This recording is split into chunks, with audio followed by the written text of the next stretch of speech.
I think the DNC needs to look into this and take appropriate action, and I'm sure that they will.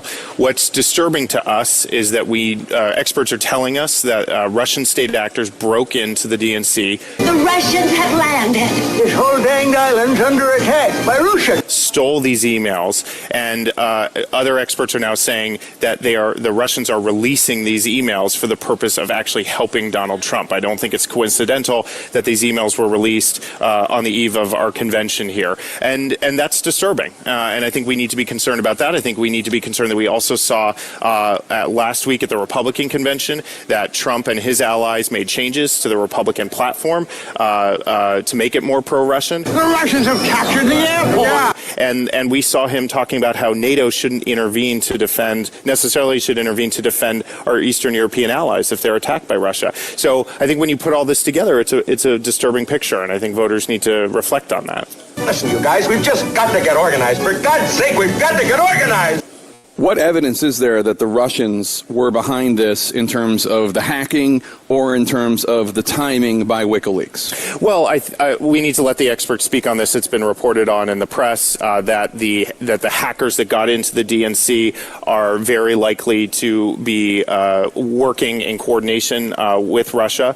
Just don't panic. And again, I think if the Russians in fact had these emails, again, I don't think it's very coincidental that they're being released at this time to create maximum damage on Hillary Clinton and to help Donald Trump. But it's a very, very strong charge that you're leveling here. You're basically suggesting that Russians hacked into the DNC and now are releasing these files through WikiLeaks to help elect Donald Trump. Well, this isn't my assertion. There are a number of experts that are asserting this. I think we need to get to the bottom of these facts, but that is what experts are telling us. Experts have said that it is the Russians that in fact went in and took these emails, and then if they are the ones who took them, we have to infer that they are the ones then releasing them. It's all over. It's all over. We haven't got a chance. Not a chance. Obviously, you're not going to answer the question about specifics.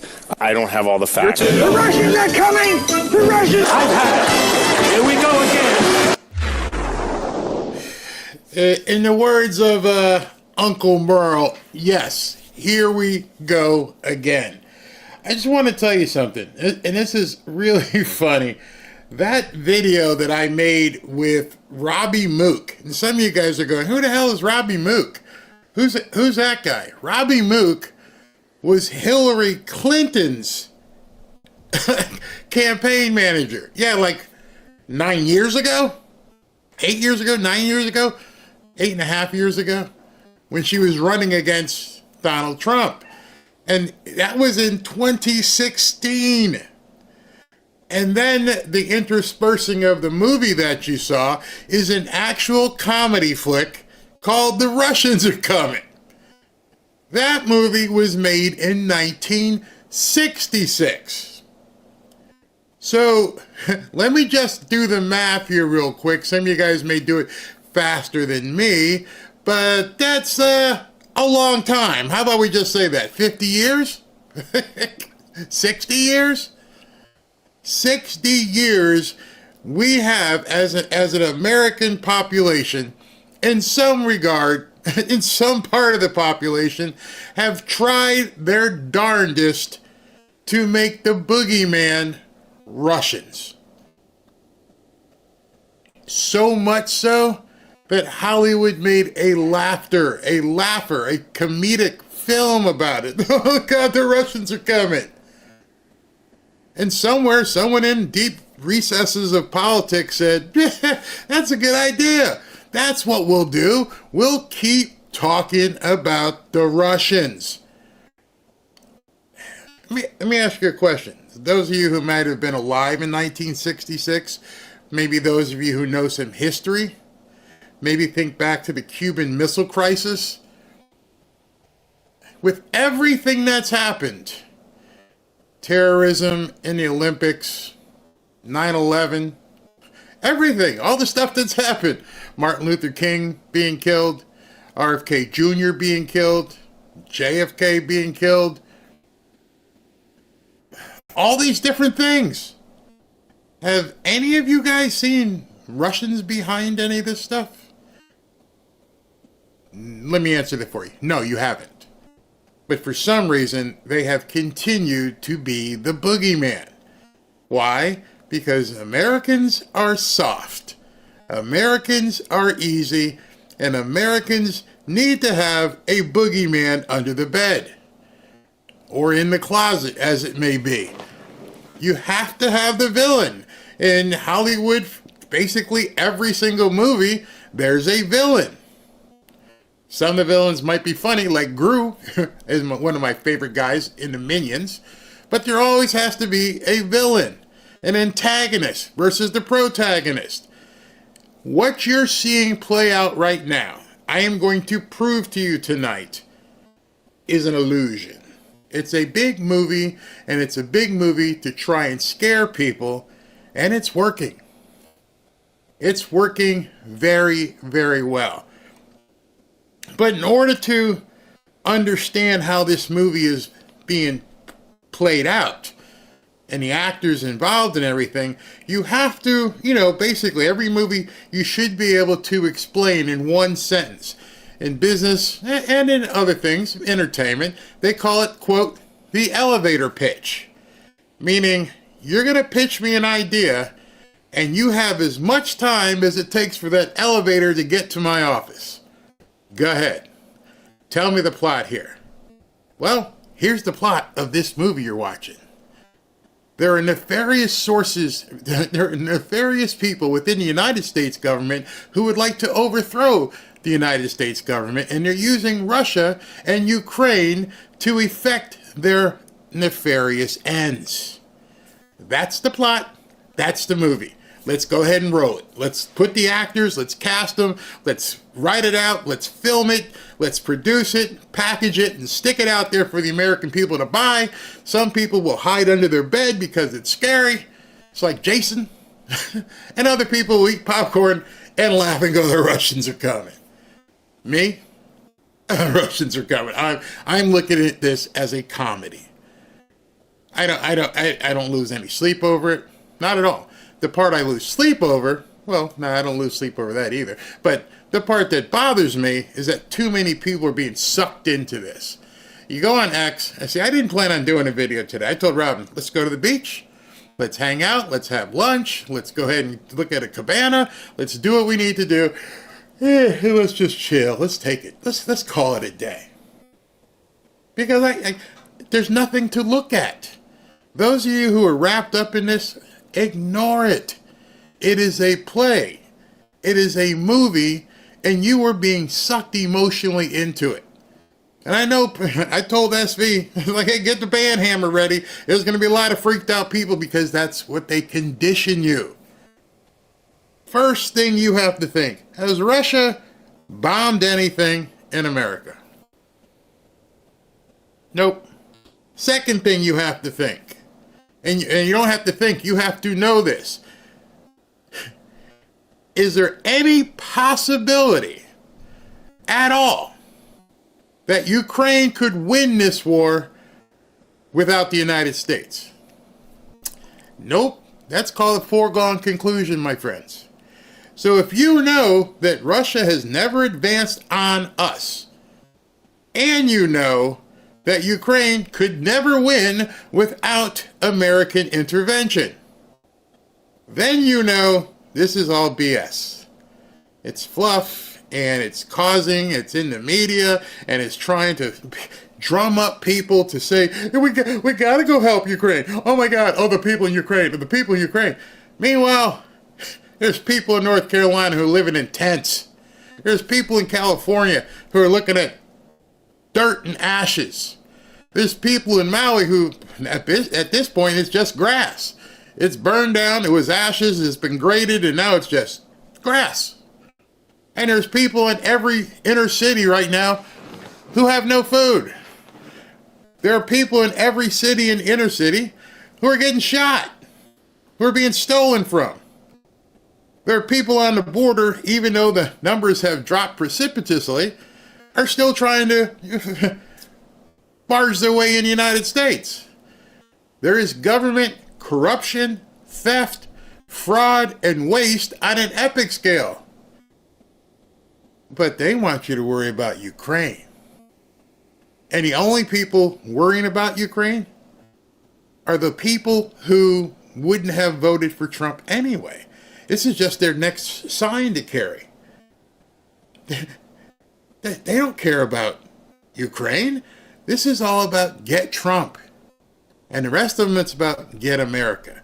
The get America people are activating the people who hate Trump. Here's your next person to hate. You got to hate Trump, you got to hate Putin, and you have to also now hate Elon Musk. They moved, the narrative is fluid. It depends on what we can go. This was a setup for quite some time. And many of you fell for it. Many of you just, let me just make sure I say this. I'm not saying what happened in the Oval Office in terms of Trump's reaction and J.D. Vance's reaction was a setup. I'm saying how little Zelensky acted is a setup. So when I told you when we broadcasted, I'm like, somebody got to him and somebody said, you better do this or else. And so he went to England today and he got his payoff, a little bitty payoff. He got a loan of $3 billion, a loan. So you're okay paying back England, but you ain't paying America a dime. And people are okay with that? Why would people here be okay with England getting a loan where he has to pay it back, but we should just eat it? Yeah, think about that. That's like the third or fourth reason that you can see this is all an act. I pissed off some people today. I'm like, man, this is crazy. I'm not even worried because I know those given foregone conclusions. This dude can't win. He can stamp his feet. He can cause problems in meetings. He can have the media. At the end of the day, his destiny awaits him. If he doesn't cut a deal, his destiny awaits him. And that's, you're done. And maybe forever, if you know what I mean. Can't say it from here. And one thing everybody's overlooking, oh, he's a bully, he's bad, he's everything else. Trump I'm talking about. He said a truth that cannot be debunked, cannot be overlooked. And that one truth, which nobody wants to talk about in the media, I looked, I searched, I looked, I searched, I looked. That one truth, which you also now have to put in as a foregone conclusion, is I got all the cards. I'm sorry if it sounds like I'm being a braggart, but I got all the cards. I don't need you. You got nothing that I have to have. I'd love to have the minerals, but guess what? You need me. Without me, your destiny awaits. And he's right now cracking walnuts and looking at, oh, this is going to be easy. You think Norway's going to help you? How about Sweden? You think these countries are going to be able to stand up to a nuclear power like Vladimir Putin? Oh, no. You got one shot. You walked away from it. Actually, you didn't get walked away from it. You got booted. You got told, hit the bricks, Charlie. And everybody's freaking out. Oh, he was mean. He was this. He was that. Let me start thinking. Well, I've already started. But let me just tell you guys something. I saw a quote today. And when I saw this quote, I don't even know who this person is. Guy's name is Dale Partridge. He's a pastor. And I don't know if he was talking about what happened today or anything else. But look at this.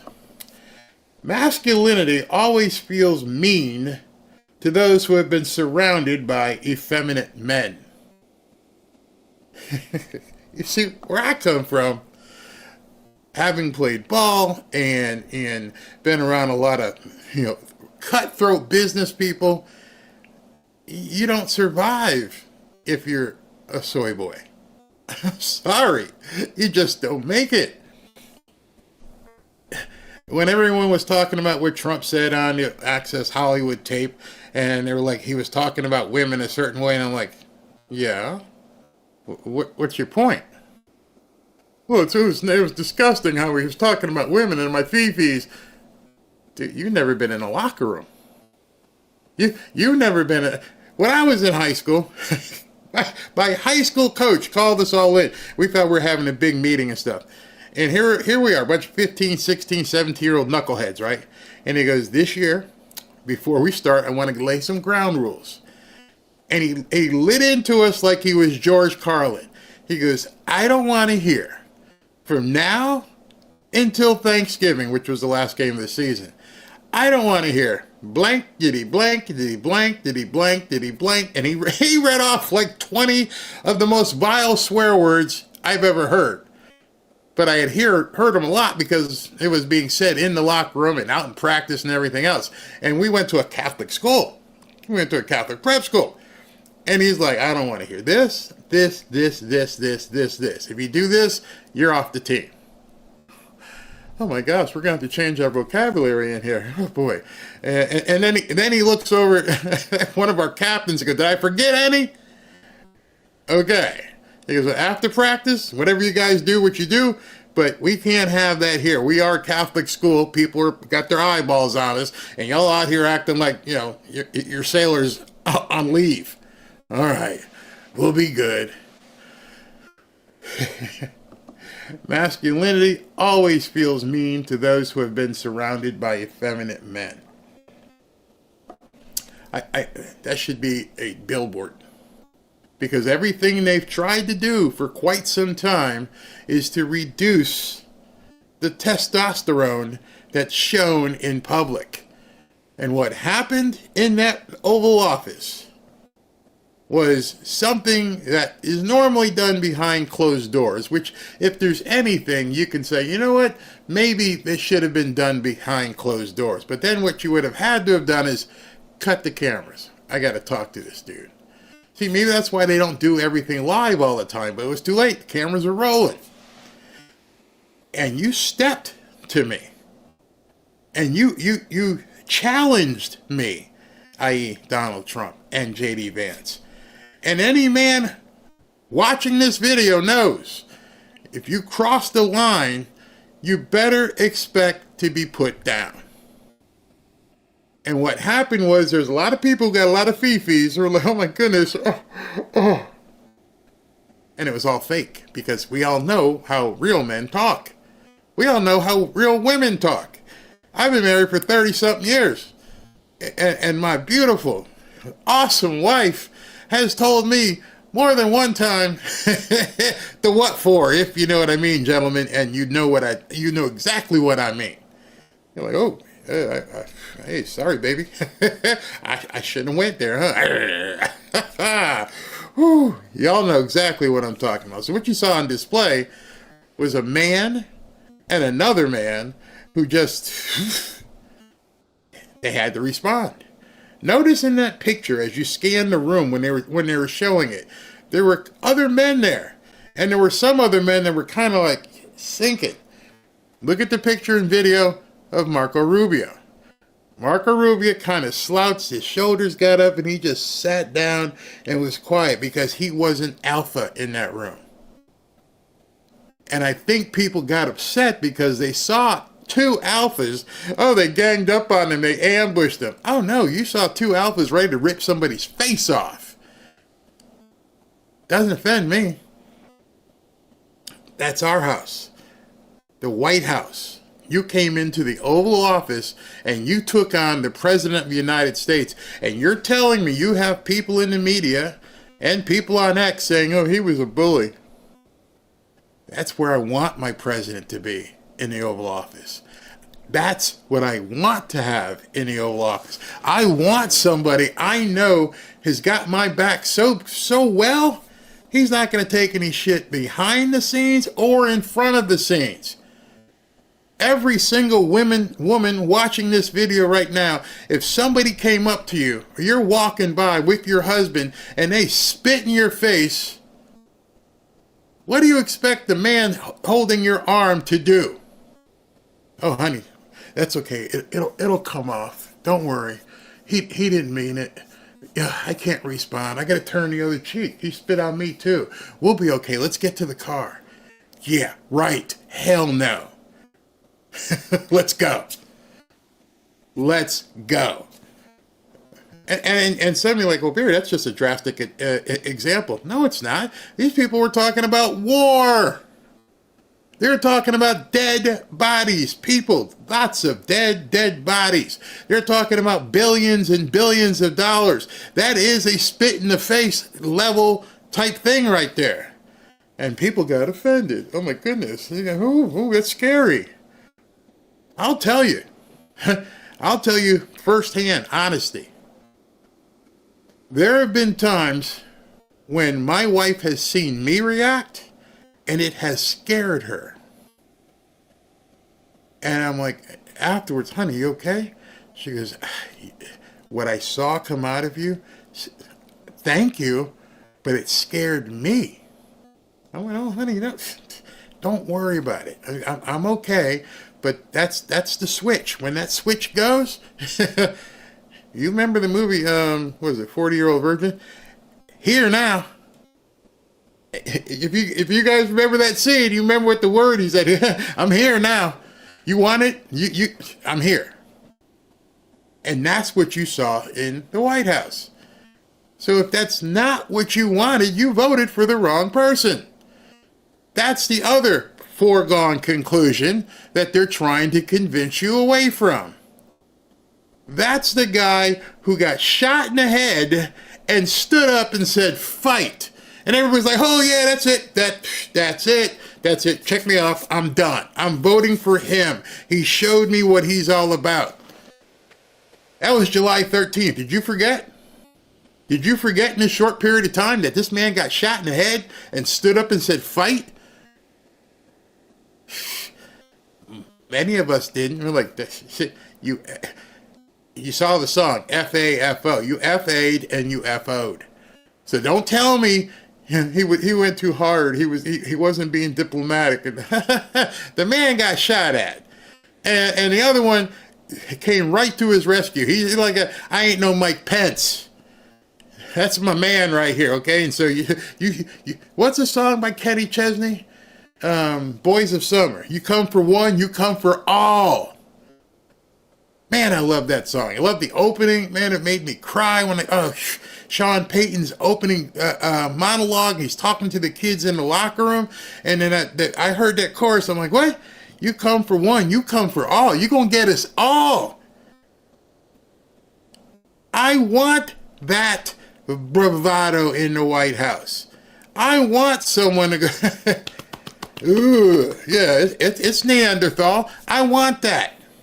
If you don't want it, unsubscribe and you can regret your vote. But that's the man I know is going to be there when we need him. He's not going to take crap from anybody. So if anything happened during that interchange, it's the Democrats realizing, oh crap, this dude, he means it, right? Oh yeah. If he can be that way with Zelensky, what do you think he's going to be like with Adam Schiff and Chuck Schumer and all these other soy cucks that he has to talk to? Don't even think about it. Y'all can go to MSNBC and complain about me all you want. Don't come here. Because also, my boy got my back. J.D. Vance, don't do it. You see, we have been led over the last few years. Think about it. You had Biden for 4 years. This guy could barely mumble. And Trump was there, and before him there was Obama. And you're talking about 12 years of effeminacy. Of guys who want, I won't go there, but you know what they did to the kids. Showered with his daughter. Oh, the other one, did people get used to that? Did people get used to the fact that it was okay to be soyish? Maybe that's a problem. Maybe we, over that period of time, so many people grew up into, adulthood, and they've been surrounded because daddy hasn't been in a home. And he's been surrounded by women, and his teachers told him, don't do that, and it's okay to play with girls. And I'm talking nefarious plans for years and years and years, and you're seeing it play out right now in the media. All these people who talk about President Trump in the media, would you like to see any of them in a foxhole with you? When your life depends upon it, when you have to defend everything you love and own, you want Jake Tapper sitting next to you? Chuck Todd? Some of these people that you see on TV? Michael Steele? You want to see them? I don't. I want to see J.D. Vance and Donald Trump. I only say it this way because I had to set the predicate moving forward. That I'm going to show you how you've been gaslit to a different level at this point. Now I think we're into like MK Ultra, Manchurian Candidate, all kinds of crazy stuff at this point. Because it's easy to see when you step back. See, and then I'm going to talk to you about the whole Epstein thing, where I even pissed off some Trump supporters today. There's a whole lot of people getting pissed off because they don't got the cojones. They're not ready for this fight that I keep telling you gotta get in. You need to roll up your sleeves and understand we're gonna get bloodied. If you're not prepared to go bare knuckles and get in this fight, they're gonna roll over you. They're showing you, hey, we think we got something we can push on the American people. Yeah, we'll do this.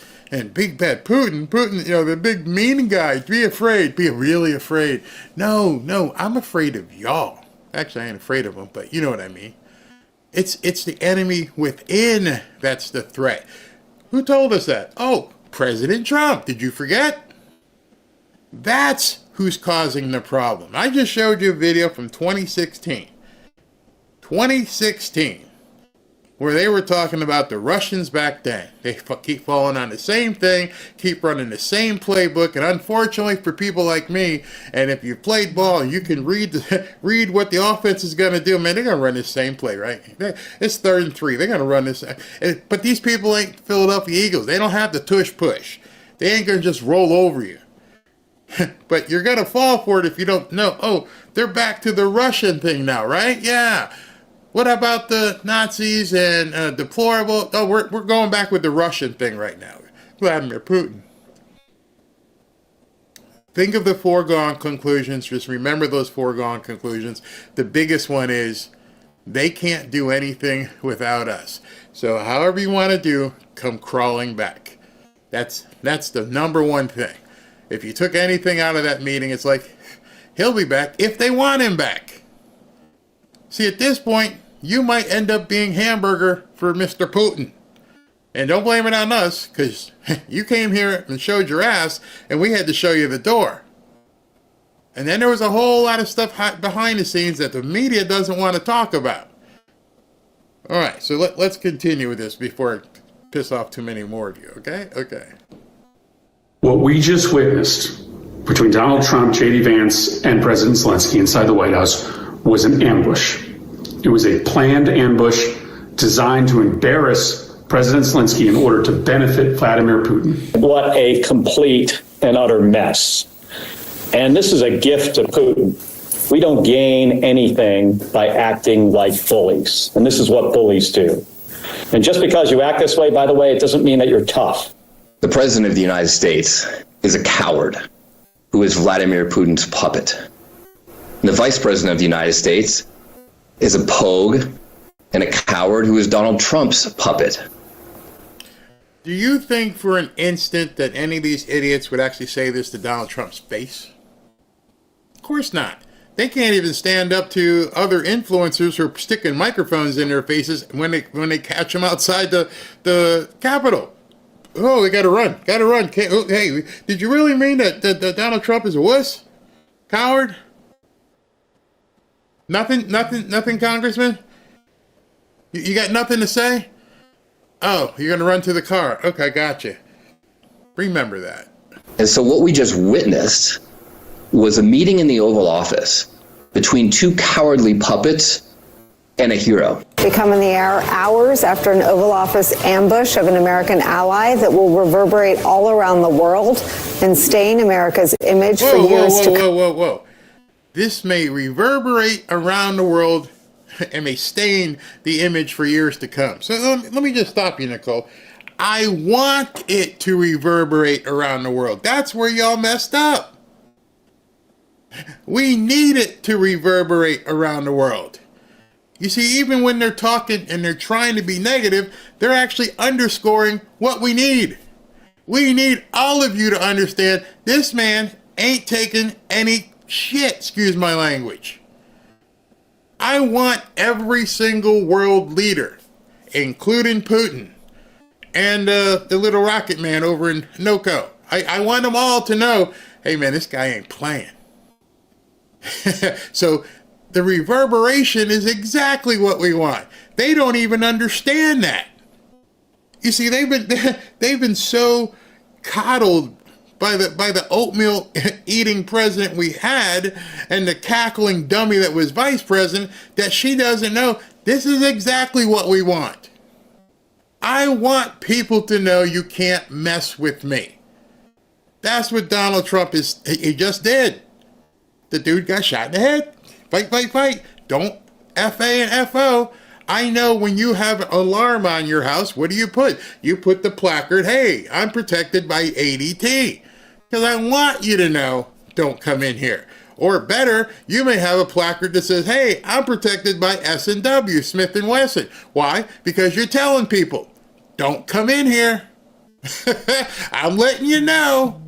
If you come this way, you might leave in a different way. You see, everybody that's looking to protect or do what you need to do, I want it to reverberate. They don't understand that because the testosterone-less man is one who can't do that. He can't reverberate. My wife knows in the middle of the night, if she hears rumbling or stumbling or glass breaking or anything, she knows what's going to happen. Unless they can take me out, she knows what's happening next.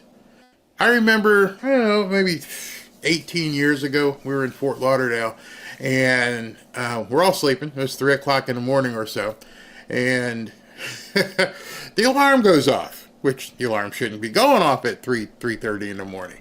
And we had a friend staying with us, a friend from New York, you know, people who aren't used to this kind of stuff. And she came out of the bedroom and she heard this most chilling sound someone who's not prepared ever wants to hear. It was called a Mossberg Persuader. And she turned around and looked at me and she's like, because I racked and I'm like, what's going on? And then I pointed and said, I can't see you, but I'm going to hit you. And then flipped the light on and the garage door had blown open. It wasn't locked properly. So there was nobody there to hit. But you guys know what I mean. Oh, that sound. Oh, hey, okay. But you want people to know. You want that to reverberate. Don't come here. When we owned property, and I had rental property in the hood, and some of the other landlords were telling me, you don't want any rentals here, man. These people crazy. They'll rip the pipes out of your house and do all kinds of crazy things. What are you gonna do it to me? Threw the car in drive. Said, hey, what's up? What's up? What's up? I went over to one of the guys that was clocking, and I said, I know what you're doing. He didn't live in my building. I said, but you make sure everybody here knows I ain't playing that. Swear to God, true story. And I handed him $500. Never so much as had a window broken in one of the hardest places in West Palm Beach. People would say, hey, what's up, Rent Man? They would wave to me as we were driving down the street. Robin, she could vouch for you. What's up, Rent Man? What's up, man? What's up? I want it reverberating. I want people to know, don't do it. But the media doesn't even understand that. Like, oh, it's going to reverberate around the world. Good.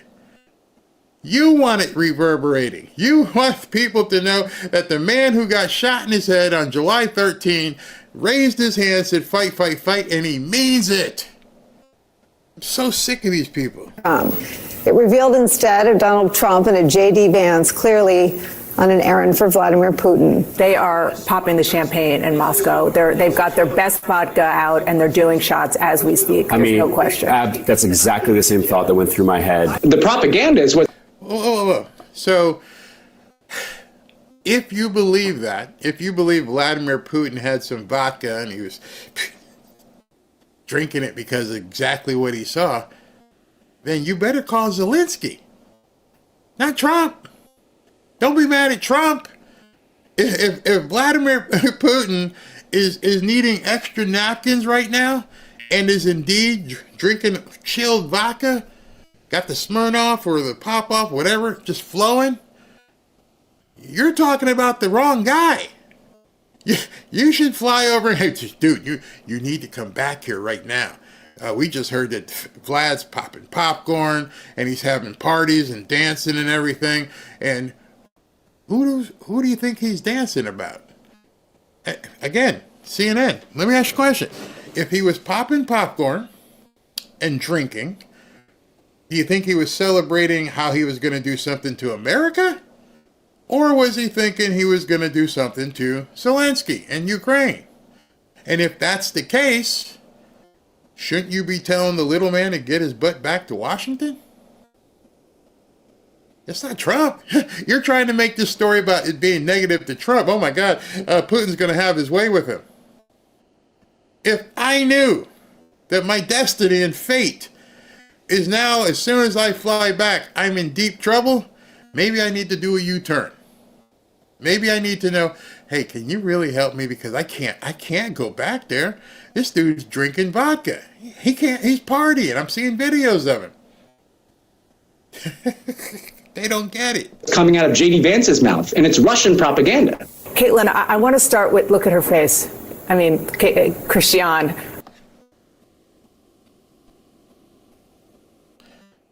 You understand the movie right now?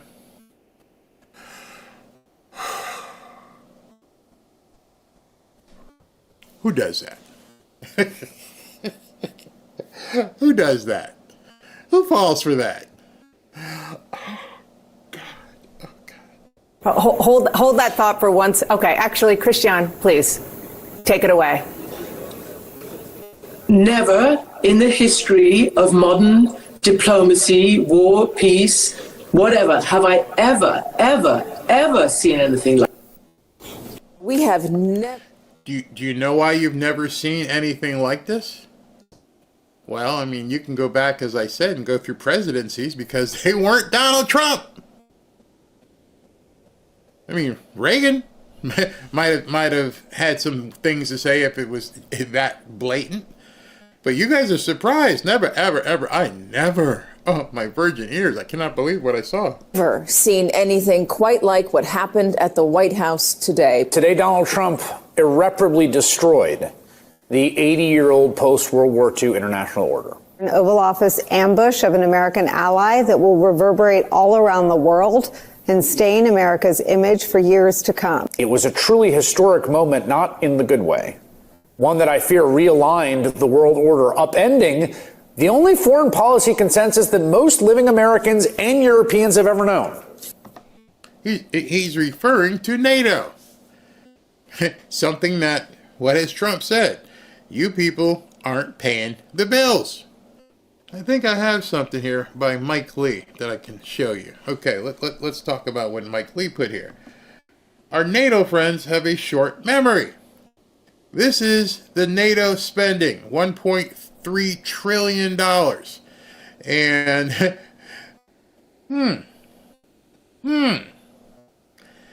$860 billion from us. And then you get all these little tiny countries putting up like nothing. What's this one? Italy at 32, Germany at 69, France at 56.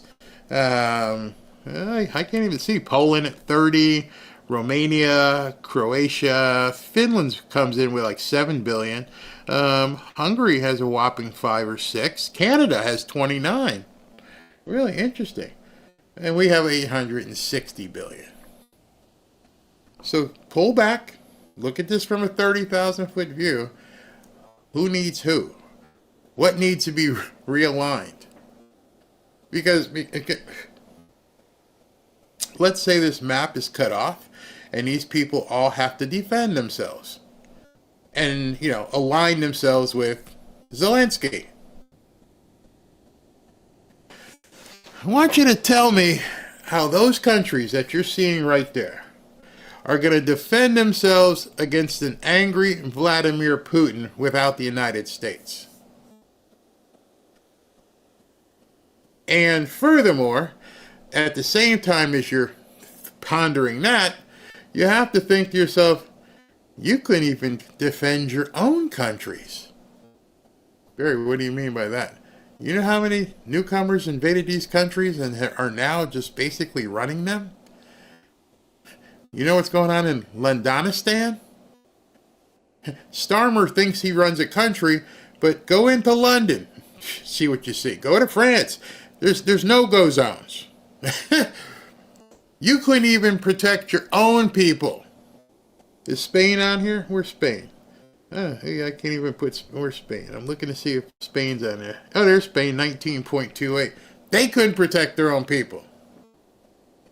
So if these countries couldn't stop a walk-in, non-armed invasion, how in the hell are they going to stop Vladimir Putin if he were to do something like that without the United States? Their goose is cooked. Absolutely cooked. I've never seen anything like that in my entire life. What I saw is a complete transformation of what the United States is in the world. Certainly was a day of shame for the United States. That clip, the footage of the Oval Office meeting, is going to be shown for years to come by politicians, government officials, historians, university professors, because it very clearly captures the moment when the Trump administration sent the signal that it was ceding America's traditional global leadership role. I don't think it's happening. No, it's not. You know why? Because America right now with President Trump could say, you know what? We don't want to play anymore. We're going to take our toys, otherwise known as destroyers, submarines, aircraft carrier, personnel, drones. We're going to take our toys and go home. Anytime America wants to revisit this under different terms, they can. Trump and Vance and Marco Rubio can say, okay, that deal no longer works for us. That NATO thing didn't work. Here's what we're going to do. Understanding my toys are staying in the closet until we figure out what to do. And by the way, this guy's mad at you and these people are mad at you. And guess what? You got a whole bunch of sleeper cells in your countries. So let me know what you want to do. They're acting like America ceding NATO is a bad thing. And before you worry about that, again, look at these countries. We have been defending you. The only reason why there hasn't been another Adolf is because of us. So again, who needs who? Donald Trump told them in no uncertain terms, you got no cards. And he probably just wasn't talking about Zelensky. He's already said that to Canada. You got nothing. Nothing. Told to Mexico. You got nothing. And he's looking at Latvia and all these other countries who, again, are separated by an ocean. And then Zelensky, how about that? People in the news talking about that threat. That veiled threat. Did you forget about it? When Vladimir Zelensky said, oh, you think you got an ocean to protect you, but you'll see. At that point, I'd have told him, hit the bricks. Oh, you're threatening me? I'm going to see? Did you forget that? You walk into a man's house and say, if you don't do what I'm telling you, you'll see. Well, you know what? I probably won't because you ain't going to be here. I'm about to pound you into oblivion. Would you allow someone to come in at your dinner table and say, I need to get this done, we need to do this, and then if you don't do it, okay, you think you're tough now because you got a fence next door, but we'll see. Nobody in the media is talking about that threat. Nobody, not one of them, have brought that up again. It's like it never happened. Why is that? Because you're watching a movie. Yeah, he was given lines in a script, and he's got nothing to do, and then you can just look at that and go, yeah, that's pretty much a movie.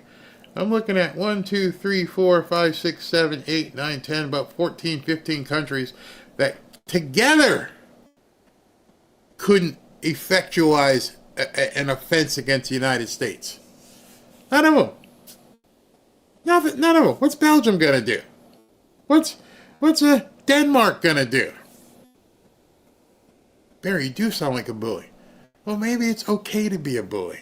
Maybe people need to get used to the fact that bullies sometimes, when they're protecting their own, that's the big lion with the hair. And sometimes the lion, as Christopher Walken said, just has to raise up and just tear the crap out of everybody just to let everybody know he's the lion.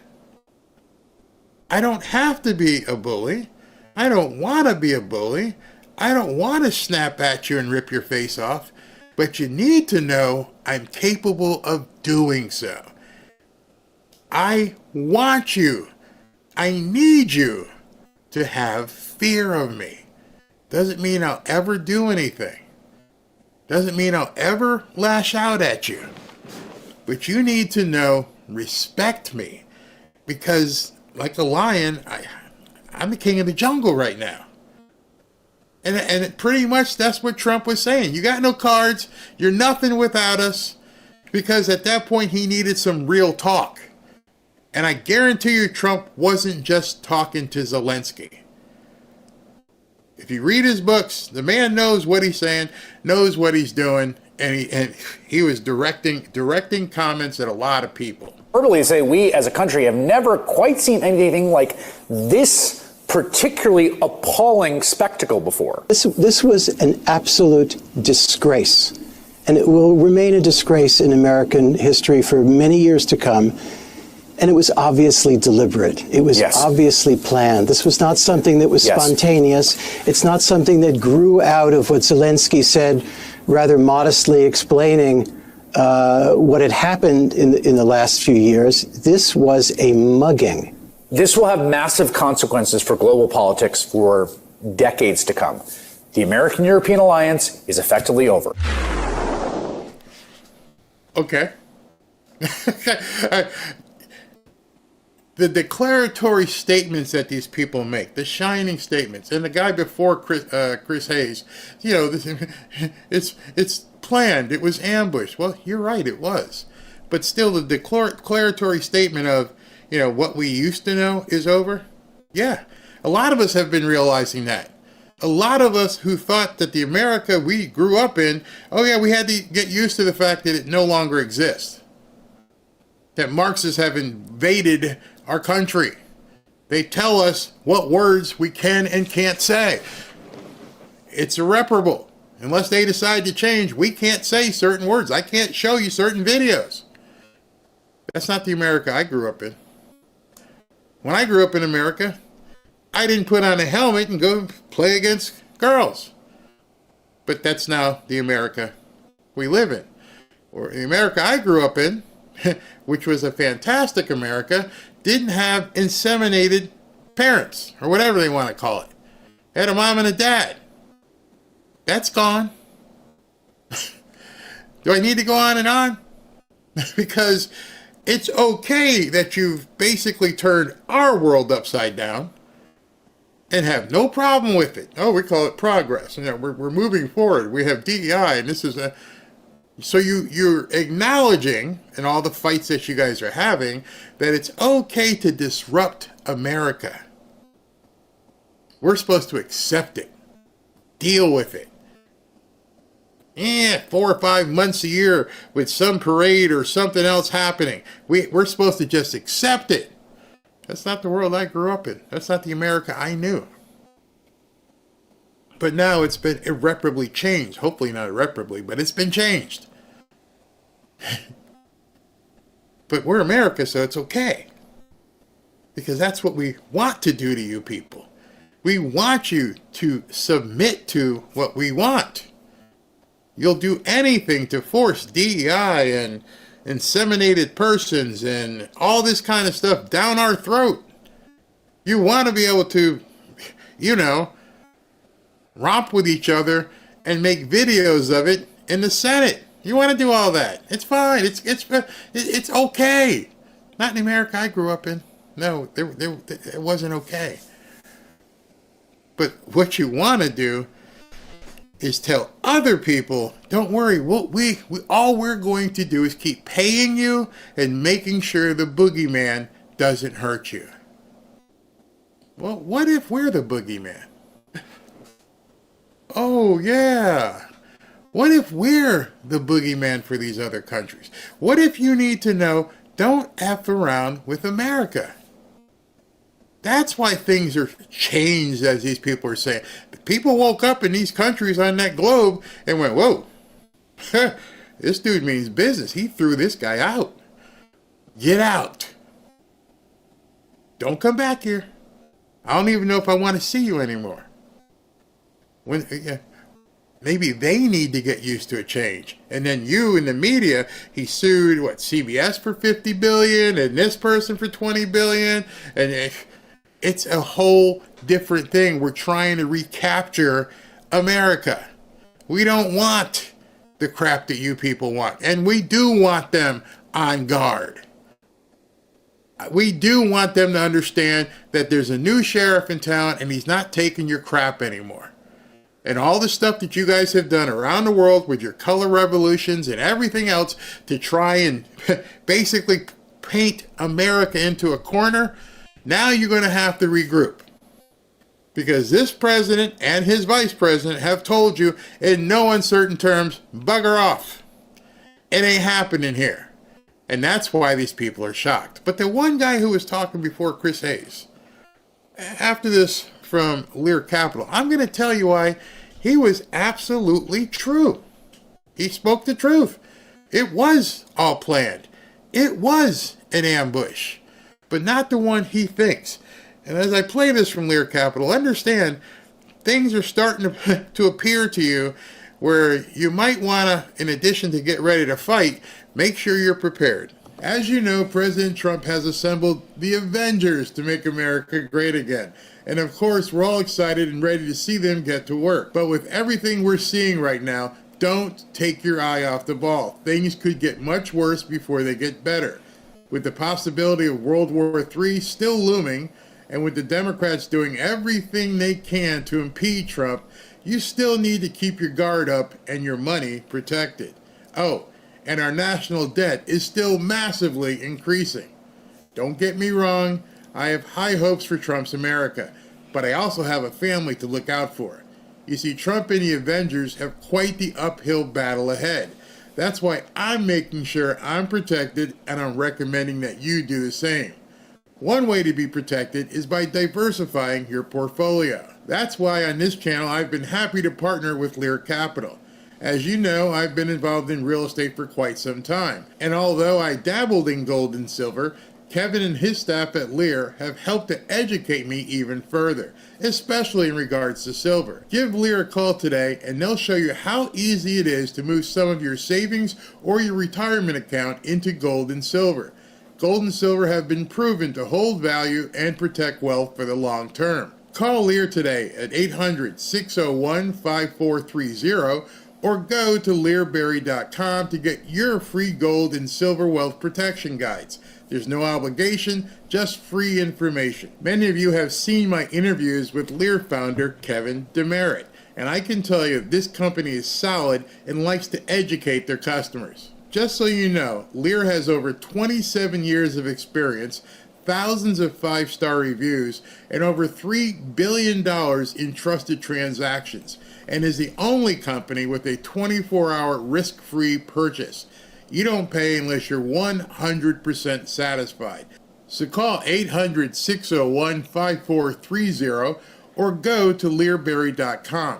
And when you call, don't forget to ask how you can get up to $15,000 in bonus gold or silver with a qualifying purchase. So if you'd like to take advantage of this opportunity, please call my friends at Lear Capital at 800-601-5430 and tell them Barry sent you. All right, so I got something to show you. I know they're a sponsor, but I got something I gotta show you guys. This is pretty awesome. At this point, let me make sure I'm all set up for it. Where is it? It's this one. Okay. All right. So, can you see me?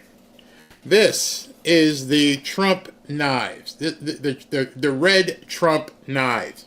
It's right here. It looks pretty awesome.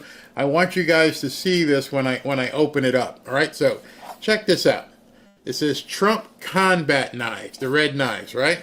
You open this thing up. I was absolutely shocked. Some of you guys who have gotten this for free understand this is an amazing.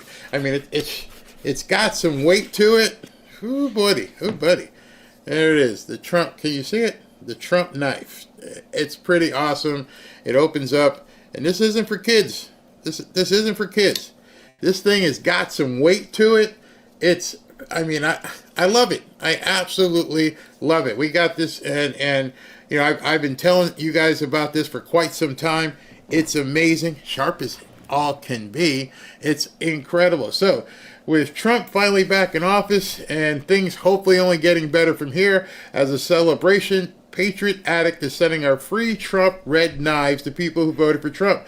Just scan the QR code right over there. Just scan the QR code and get that free knife. This is just their way of saying thank you for supporting him and being part of this moment in history. Normally, this knife retails for $70, and I could actually see it retailing for $70. I mean, this is not some flimsy look. I mean, look at that thing. To get an idea how long it is, that's my hand. That's a good sized knife. It's pretty awesome. But right now you can grab it just for the cost of shipping, which I believe is like $13.99. Scan the QR code right here to apply a $100% off coupon and claim your Trump knife today before they're all gone. I have to tell you, me personally, I was surprised with the quality of this knife as it was a free thing. This thing you're going to have for a while, and it's got, you know, some other things on it. It's got a window buster in case you're trapped in your car, and then it's got, you know, looks like this is for cutting off the seat belt. This is a serious survival knife, and if you go hunting or something, or just want some personal security, you can just go ahead and clip it on your belt right there. There's a clip. So. As I said, I don't like to promote things that I don't like myself. This one here, yeah, we're going to give some and give some away. Might even give some away to you guys. But in any event, thank you, Patriot Addict, for that, because Robin loved it. She's like, you're done. You're going to have to get your own, because this one she's taken. And because she fishes. I mean, I'm one of those people who gets kind of seasick, kind of squirrely. But she fishes. We're gonna go deep sea fishing when Ashley and the kids get here, and pity the fishes, pity the fish. That's for sure. When she starts gutting that thing. All right. So before I take some comments, let me finish this real quick. Right now, I am going to prove to you. You open your mind and think, I'm going to prove to you that this whole thing, as that guy said, it was a setup, it was an ambush, and it was pre-planned. However, it was pre-planned by whoever in the deep state, and they used Zelensky as their actor. Listen to this, and as you're listening to this video, imagine to yourself, this was before what happened in the Oval Office. This was way before what you saw transpire. So as you're listening to the words of this video, I'm not going to interrupt. I think it's like, 2 minutes left to this thing?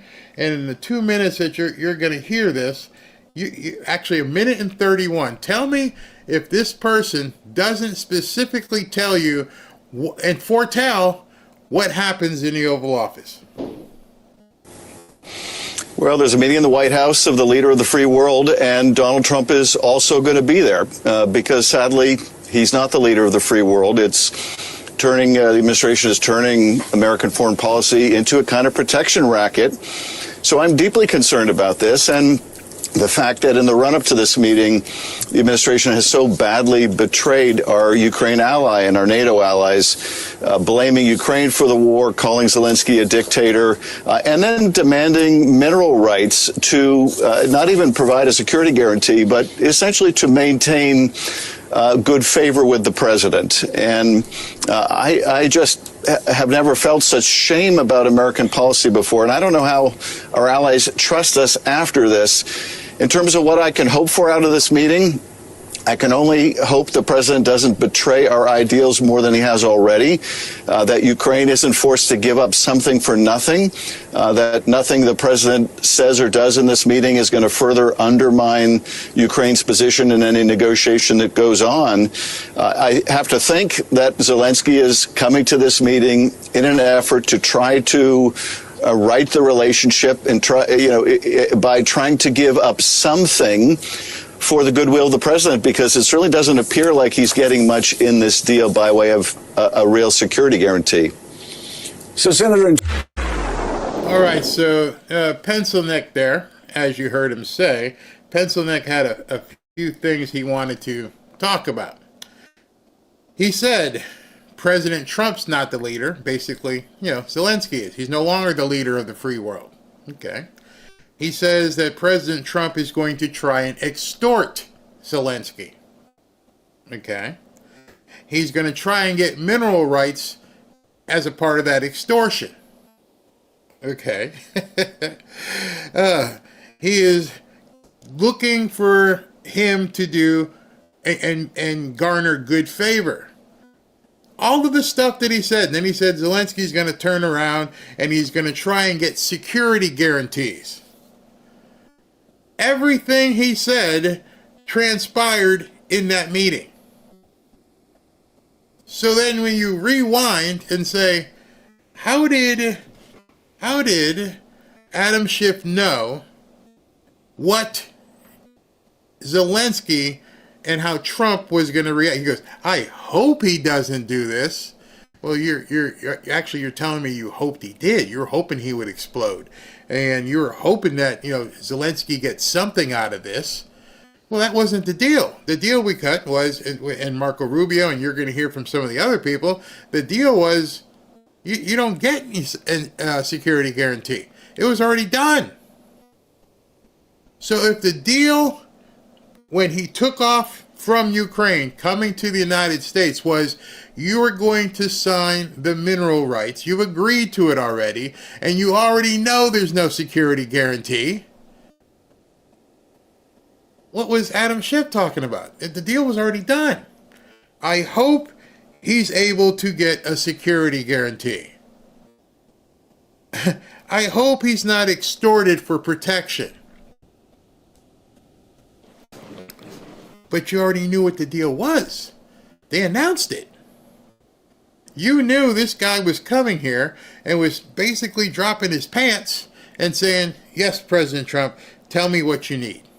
You need this? You need repayment? Thank you. There was no agreed upon security guarantee, which is why things turned the way they did. You can't negotiate something after it's already been negotiated. He was just supposed to show up and sign it. They were going to sign away and have it on television, handshake and everything, and then, go have lunch and then do a press conference. How did Adam Schiff know in advance that there was going to be a problem because there was no security guarantee? Yeah, I'm just telling you. And he's going to get extorted for protection. Just everything Schiff says is a lie. That's true, but that time he may not have been lying. That time he may have been just told he told on his own stupid butt. Yeah, he went to Morning Joe before the event even happened. There are a lot of people out there who are saying that they knew it was all staged that it was going to happen. I don't know if you saw, and there's a lot of people out there, and one of the things that came out almost immediately was every single European head of state was pledging loyalty to Zelensky, and every single one of them said the same thing. It was like they had the tweets ready. Bam, bam, bam, bam, bam, bam, bam. Now, I'm like, wait a second. Y'all don't even know what happened. And boom, boom, boom, boom, boom. All these things came out. How did that get put together? How did they know any of this stuff was happening? Somebody made a grave mistake, and I love this tweet because this is the one thing I wanted to make sure you guys understood from me, because for some reason some people don't hear and they just take a perception. And that perception is, I am not a pro-Putin person. Nope, I'm not a pro-Putin person. I don't know who needs to hear this, but you can be anti-Zelensky without being pro-Putin. That's where Democrats and the media don't understand. I'm not pro-Putin. That's a tongue twister. But I am anti-sending every dime I have to Ukraine. I don't have a dog in this fight. You don't have a dog in this fight. Now we're finding out more and more. So hey, let's continue. Joining me now, Senator John McCain, who I know, Senator, you have just addressed the crowd of protesters there yourself in Kiev. What is it you're trying to do here? Okay, this isn't John McCain talking from the grave. This is an interview he did with CNN in 2013. See, this whole thing with Ukraine isn't something that just happened. We've been using Ukraine for quite some time. I can't get into all the things. You guys can talk about it in the chat, but there's been a whole lot of stuff that's been going on in Ukraine that led right all the way up to Joe Biden and the prosecutor. You remember, same country. Yeah, like, hey, if you don't fire the prosecutor by 5 o'clock, you ain't getting the money. And SOB. What do you know? They fired the prosecutor. Wait, Adam Schiff, I have a question. Isn't that extortion? I understand the media won't talk about it, and they don't expect you to put these all together, but didn't Joe Biden get on television, laugh and giggle, have his legs crossed? I told him, if you ain't firing this dude by 5 o'clock, I'm leaving. What time was it? Like 2 hours later, and you ain't getting the money. That sounds a lot like extortion. That sounds a lot like what they say, quid pro quo. That says a lot about all of this stuff. Listen to John here from the grave. Hopefully what we're trying to do is bring about a peaceful transition here that would stop the violence, would give the Ukrainian people what they unfortunately have not, with different revolutions. Oh, by the way, this was way obviously pre-Zelensky. This is when they were overthrowing the Ukraine government. This is when they were setting it up. You see, Ukraine was, we can do some crazy stuff over here. And, they're going through something. So now if we, impose our will here, this might be a nice little honeypot for us here. So, what are you looking to do in 2013 with Ukraine? Yeah, we're looking to, new government. That have taken place, a real legitimate society. This is a grassroots revolution here. It's been peaceful except for when the government tried to crack down on them, and the government hasn't done that since. But I'm praising their ability and their desire to demonstrate peacefully for change that I think they deserve.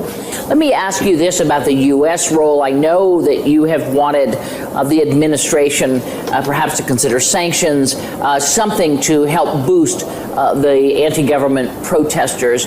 Question to you. Boost. That's a good word, Candy.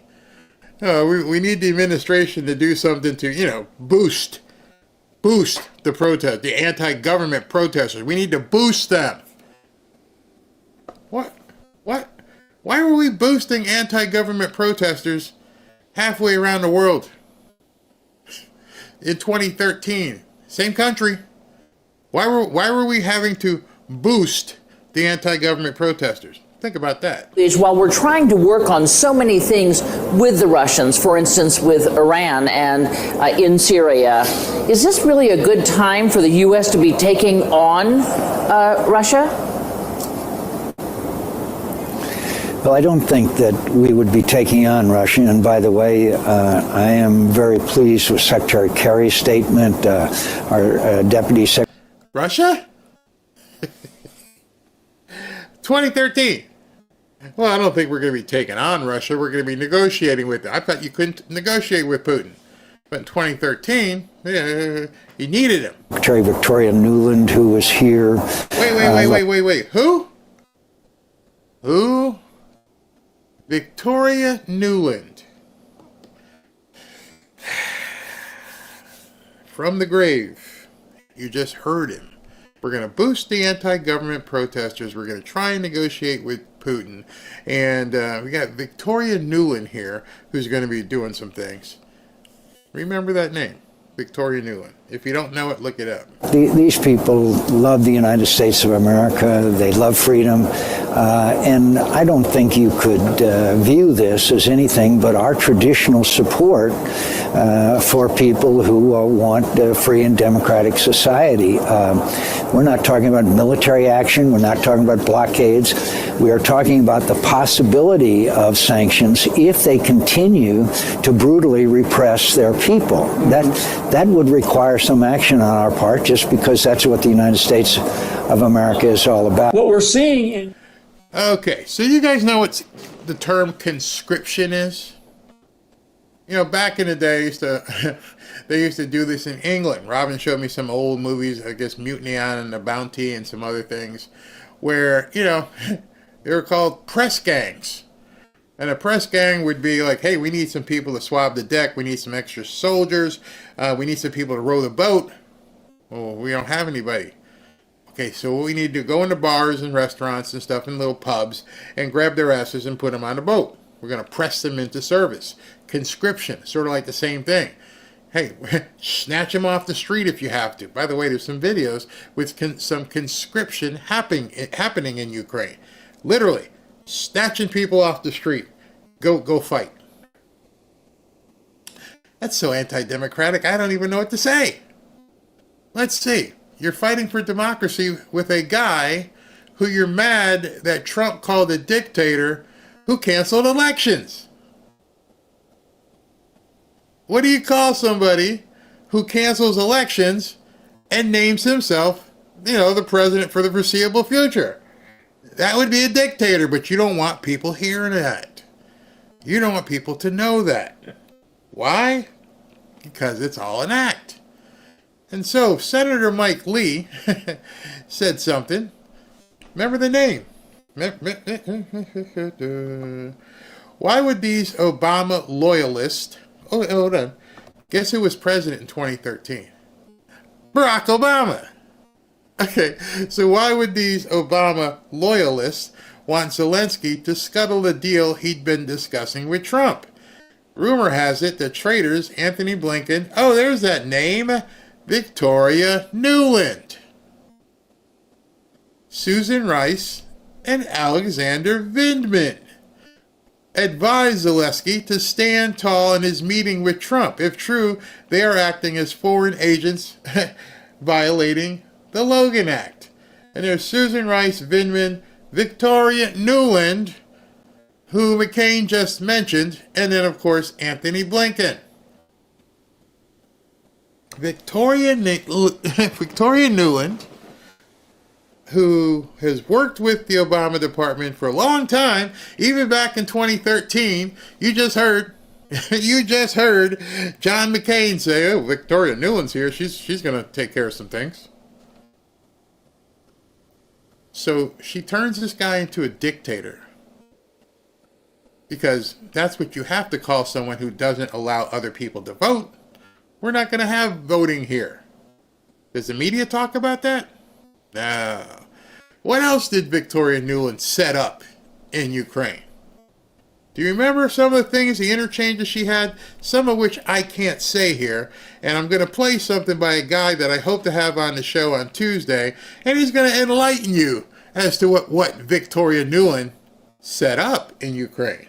In Ukraine, as we're seeing a country that is, and everybody knows this now, there's no more hiding this. So why is Ukraine so important? Well, it's a hub for human trafficking. It's a hub specifically for child trafficking. It's a hub for narcotics trafficking. It's a hub for weapons trafficking. That's General, in case you don't know, that's General Michael Flynn back in 2023, spilling the beans on what's going on in Ukraine. That at that time we were not allowed to talk about. So I don't even know if this video got airtime. By the way, Victoria Nuland was still working over there. We know about our biolabs because Victoria Nuland said we had them there. I mean, we've always known. John McCain from the grave. Victoria Nuland, Victoria Nuland, Victoria Nuland. General Flynn, Victoria Nuland. You seeing how this is all working? And then yesterday, this pops up. Why would these Obama loyalists want Zelensky to scuttle the deal he'd been discussing with Trump?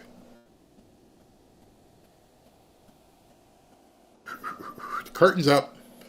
The curtain is up. Now you're seeing what's going on. Now you're seeing without any equivocation. You can't doubt this at this point. This has been going on for quite some time. Put the pieces together. 2013 color revolution. We're going to help the anti-government people. We're going to boost them. And Victoria Nuland's here to help it along, who happens to work for Obama. Do you remember how General Flynn got bounced out because he knew too much? Yeah, he got bounced out and they wouldn't let him go into the Trump campaign.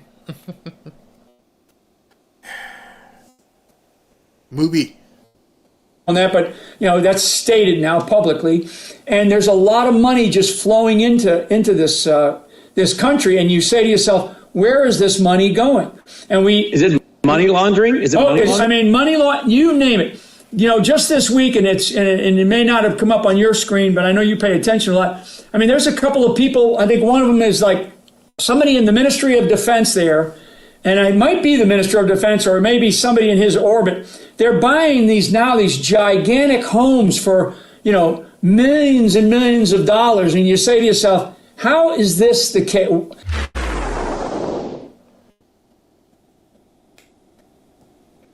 If people give you the information and then you can start seeing all this stuff in a linear fashion, now you're armed.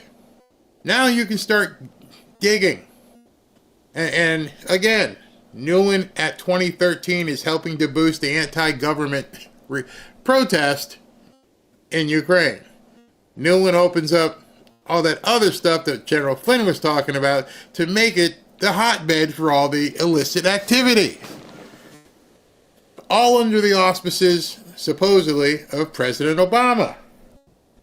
And then tack on at the end, just as a little dessert, Joe Biden extorting Ukraine and saying, as you know, and yes, you've heard, if he's not fired, you ain't getting the money, which means if you fire him, you get the money. That's the literal definition of extortion. None of this, what you've heard, will you hear on the liberal media. You won't even hear it on Fox. They won't explain it to you. And then yet, Adam Schiff just said everything he wanted Zelensky to do before the meeting happened, after the deal had been negotiated. How did he know? And then one of the things he said was, we don't want him to get extorted. That's what y'all do. That's exactly what you did. It's simply amazing at this point that these people don't get it.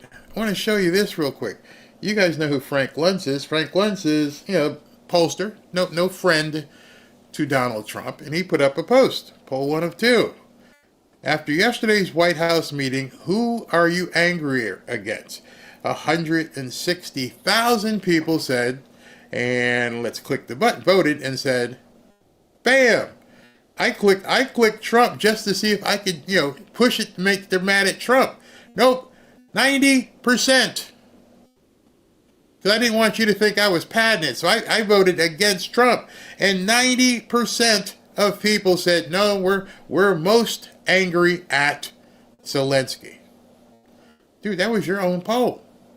What was number 2? Number 2, at this point in the Russia-Ukraine war, whom are you more sympathetic towards? So I'll try. In order for me to show it, I got to click one. So I'll even click. I'm more supportive of Zelensky.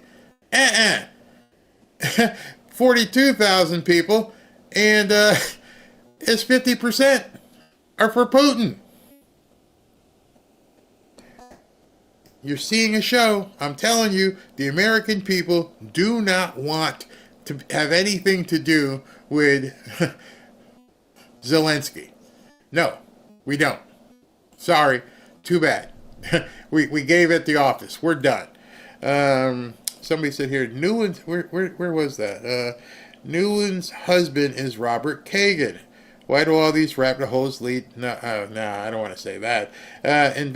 Okay, it's out there, but no one's doing anything about it or changing anything, sadly. I don't know. I can't answer that question. If we try, people get mad. This has been going on just with what I've shown you since 2013. Who knows how much longer it was going on before then. So at least since 2013, everybody, because if Michael Flynn knows, everybody else in government knows. Everybody knows what's been going on at the Ukraine. You know who else knows? Putin knows. It's not a secret except to American people down here. Let's see. Who was the POS that just called President Trump a coward? That was not a senator. He's a congressman. Congressman Seth Moulton, the one who said he's a coward and blah blah blah. I mean, they just. Let's see here. Zelensky called Vice President Vance Suka. Suka is that word in Russian. Media's not talking about that. There's been lip reader after lip reader and interpreter after interpreter going, yeah, he said it. He called J.D. Vance a female dog. Right there in the Oval Office. Nope, nobody wants to talk about that. No, that's can't hear that. Again, as you're hearing this, I don't expect you to say, you know what Barry told me, because I see so many times on X where somebody says XYZ person said this. No. My objective here is, here's some information. Go look. Look it up. My job, I feel, is to give you the breadcrumbs so that now you can go, hey, wait a second. How did Adam Schiff know this? What was that all about? How did Biden get away? Because remember, they impeached Trump for wanting to talk to the prosecutor. Oh, hey, why'd you jump at Trump and say he don't want to? He can't even talk to the prosecutor, which is a whole other thing.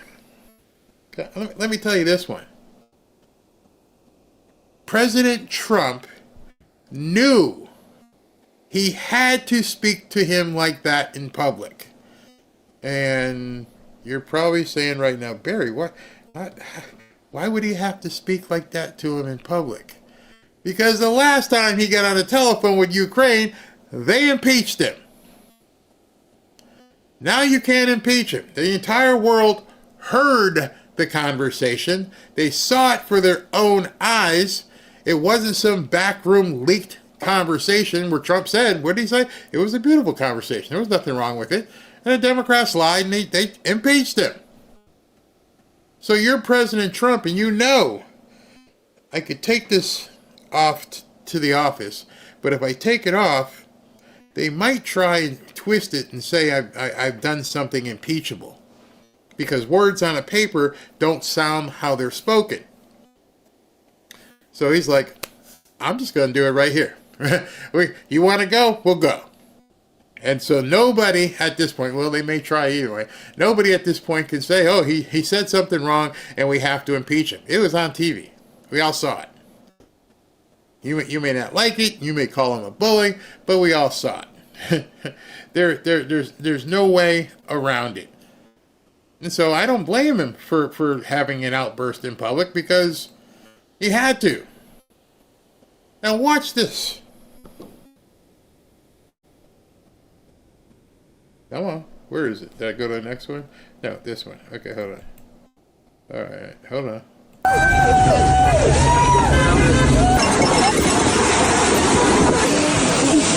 He is recreating while thousands of people are losing their jobs, losing their health care, losing their funding. Oh, that's a good one. This is a group of people who have always been supportive of... So this is... J.D. Vance went up to Vermont. I don't know if he was going skiing or spending some time, taking some time with the wife and family. And these people are like, he's up there recreating while people are losing their jobs and their lives, and it's just awful. And as you look at them, you can look at these people. And you can clearly see these are Kamala voters. They don't care about Ukraine. This is just the next, next poll for them to carry. Standing with Ukraine. However, I think yesterday's performance at the White House has probably galvanized even more people to come out today. After what he did yesterday, he crossed the line. Then, after the meeting yesterday with Zelensky, I feel like all of America should be out here protesting.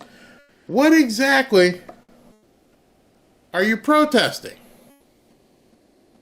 I mean, they never know. If you ever go to one of these things and say, hey, what are you out here for? We're protesting. Why? The way he talked to Zelensky. Okay, what are you protesting? What would you like to see happen? What's the result that you want? They can't tell you. Well, he should have, bowed down to him? He should have been nice to him? He embarrassed America?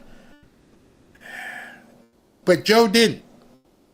Joe out in the field somewhere doesn't know his way around. Drool Cup and Georgia Maloney has to turn him around and say, talk here on the X. But that didn't embarrass America. Oh, okay. Just checking.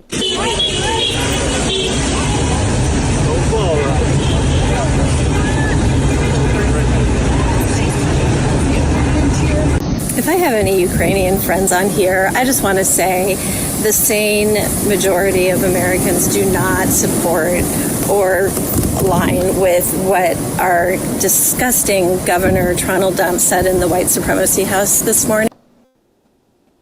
Governor Trump in the White Supremacy House. You see, they give themselves away. I'm pretty sure Zelensky's white.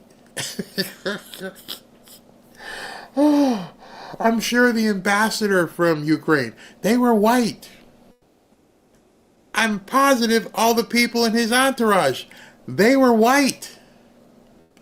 How did it turn into a racial thing? We are mortified, we are horrified, we are disgusted, we are nauseous, we are sick to our stomach. I've been losing sleep over this. If I could run over there and join the Foreign Legion and fight arm in arm with you, I could. Anybody want to get her a ticket? If I could go into the Foreign Legion and come fight arm in arm with you, what's stopping you? Let me know. I'll buy the ticket. Any other you libnuts who feel this way, if you feel, you know what, I feel like I could go join the Foreign Legion and fight with you. What's stopping you? Y'all talk a big game. There's nothing stopping you. I'm pretty sure if you posted on X and you said, I'm sick of President Trump, I hate America, I want to go to Ukraine and fight, you'd have people say, I'm not going to give you the money because you're stealing from me, but I'll buy you a ticket to Ukraine, and good luck. I'll even get an Uber to take you to the airport. I want to call your bluff. See, one of the things with these people, is they can rant and rave all they want on X or on Facebook or wherever.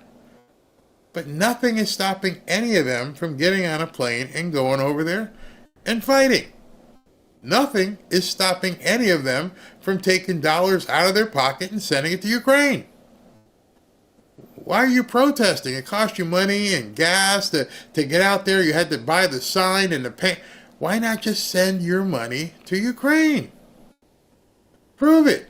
Instead of having the other day, the boycott that failed, don't have the boycott. You save some money, right? Okay, since you saved some money by not shopping yesterday, show us all a money order made out to Zelensky. But you won't, because you're full of crap, and we all know you're full of crap because that's all these reporters would have to ask her. So, are you serious about wanting to go over to Ukraine and fight? Yeah. So right now, if I bought you a ticket, we could take you to the airport, and you'd go? Well, you really can't. And, I have my cat and my bird, and, I'm growing some alfalfa, and my hydroponic pot. I just can't leave right now. I mean, I would. You people don't get it. You people seriously don't get it. All of you who are mad at President Trump for yesterday and was about, look how he treated Vladimir Zelensky. You are the people who watched MSNBC, CNN, and then vote for President Trump. Now, myself, a black Trump supporter, this is exactly what I voted for. Oh, Lord, and this is what I voted for. To see somebody tell that pot-bellied dictator, Vladimir Zelensky, you ain't getting no more money. You don't run the United States. We're the United States of America. Without us, you don't make it. This is what we have been demanding. So you go on and talk about some MSNBC and CNN viewers. They didn't vote for him. They voted to put him in jail. People like myself, people who watch Fox, people who watch Joe Rogan, Hodge Twins, podcasts, we voted for this. That's why you see us happy and the people who voted against Donald Trump mad. Stay mad. But remember, make sure you have those 5 things you did. Elon's coming. Elon's coming. Elon's coming. They won't have the 5 things that they did because they can't have the 5 things they did because they're probably not working. You can tell they're tree huggers. Up in Vermont, probably sapping syrup out of trees or something, or bringing ice fishing during the winter. But he's exactly right. Love that guy. Absolutely love that guy. And he speaks for many of us. How many of us? Well, check this out. I showed this a little bit before. I want you to check this out again. Toledo, look at this trend line here. U.S. support for Ukraine is too much. Back when the war began, back in February of 2022, it was just 7%.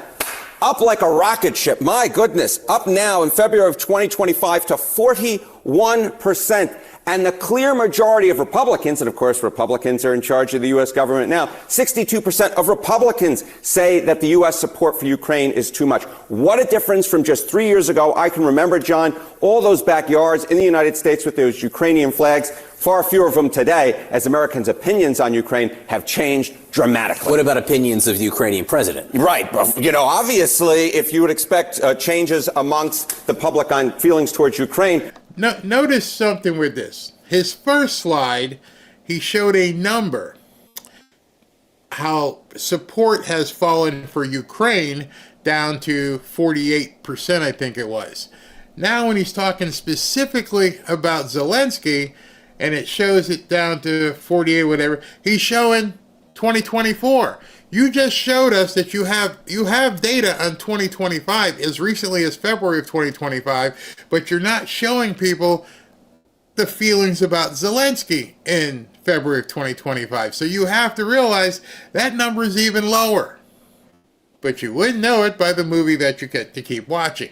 Feelings towards Zelensky have changed also dramatically. Look at this. Confident Zelensky will do the right thing when it comes to world affairs. Back in 2022, it was the clear majority, 72% through the floor. Through the floor by 2024, just 48% of Americans say that they're confident that Zelensky will do the right thing when it comes to world affairs. And GOP confidence has also plummeted dramatically. Now the clear majority of Republicans are not confident that Zelensky will do the right thing when it comes to world affairs. Really a real trend line, ones you rarely see in the American public when it comes to Ukraine and Zelensky. Confidence in both going down through the ground.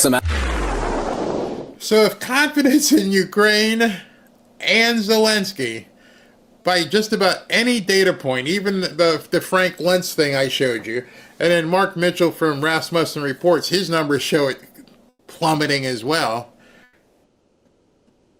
It's only our people in the Democrat government and certain turncoats, rhinos, who are even trying to build this up. They're the only ones who are sitting out there going, this is really bad. Oh, it's really bad. And, people are going to hate us for the rest of our lives. And what do? You've set things back decades. No, we don't believe it. We're Trump supporters. There are some. I've seen a few people who complain. But I hope I've shown you some stuff here that gets you to understand, what exactly is going on at this point. Because even... and you've seen this on the news probably, even Lindsey Graham's like, whew, yeah, that's it. I'm done. That's enough. He must know his South Carolina constituency very well. All right. So, what I think? Complete, utter disaster. I've been to Ukraine 8 or 9 times since the war started. I understand the consequences of Putin's actions against Ukraine. I appreciate what the Ukrainian people have done. They fought like tigers. At the end of the day, I was hoping that this minerals deal, which would be transformative in the relationship, would go over well. I talked to Zelensky this morning. Don't take the bait. President Trump was in a very good mood last night. Somebody asked me, am I embarrassed about Trump? I have never been more proud of the president. I was very proud of J.D. Vance, standing up for our country. We want to be helpful. What I saw in the Oval Office was disrespectful, and I don't know if we could ever do business with Zelensky again.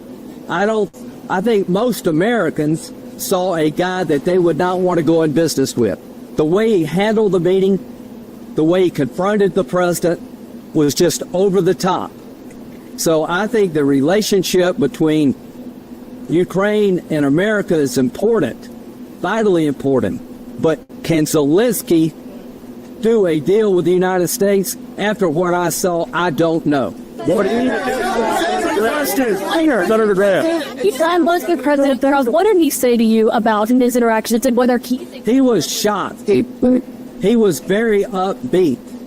I told Zelensky, we'll talk about security guarantees. We'll talk about ceasefires and how the war ends. This is a process. You have a new relationship with America, a $500 billion, $500 billion deal that President Trump is proud of, that gives us an interest worth defending. Let's talk about the positive. But he was terrible at Munich, Zelensky, and I think he has made it almost impossible to sell to the American people that he's a good investment. So he is a good Senator Graham. One at a time. One at a time. Senator Graham, thank you. Do you think President Zelensky needs to resign to resume these peace talks? He either needs to resign and send somebody over that we can do business with, or he needs to change. Do you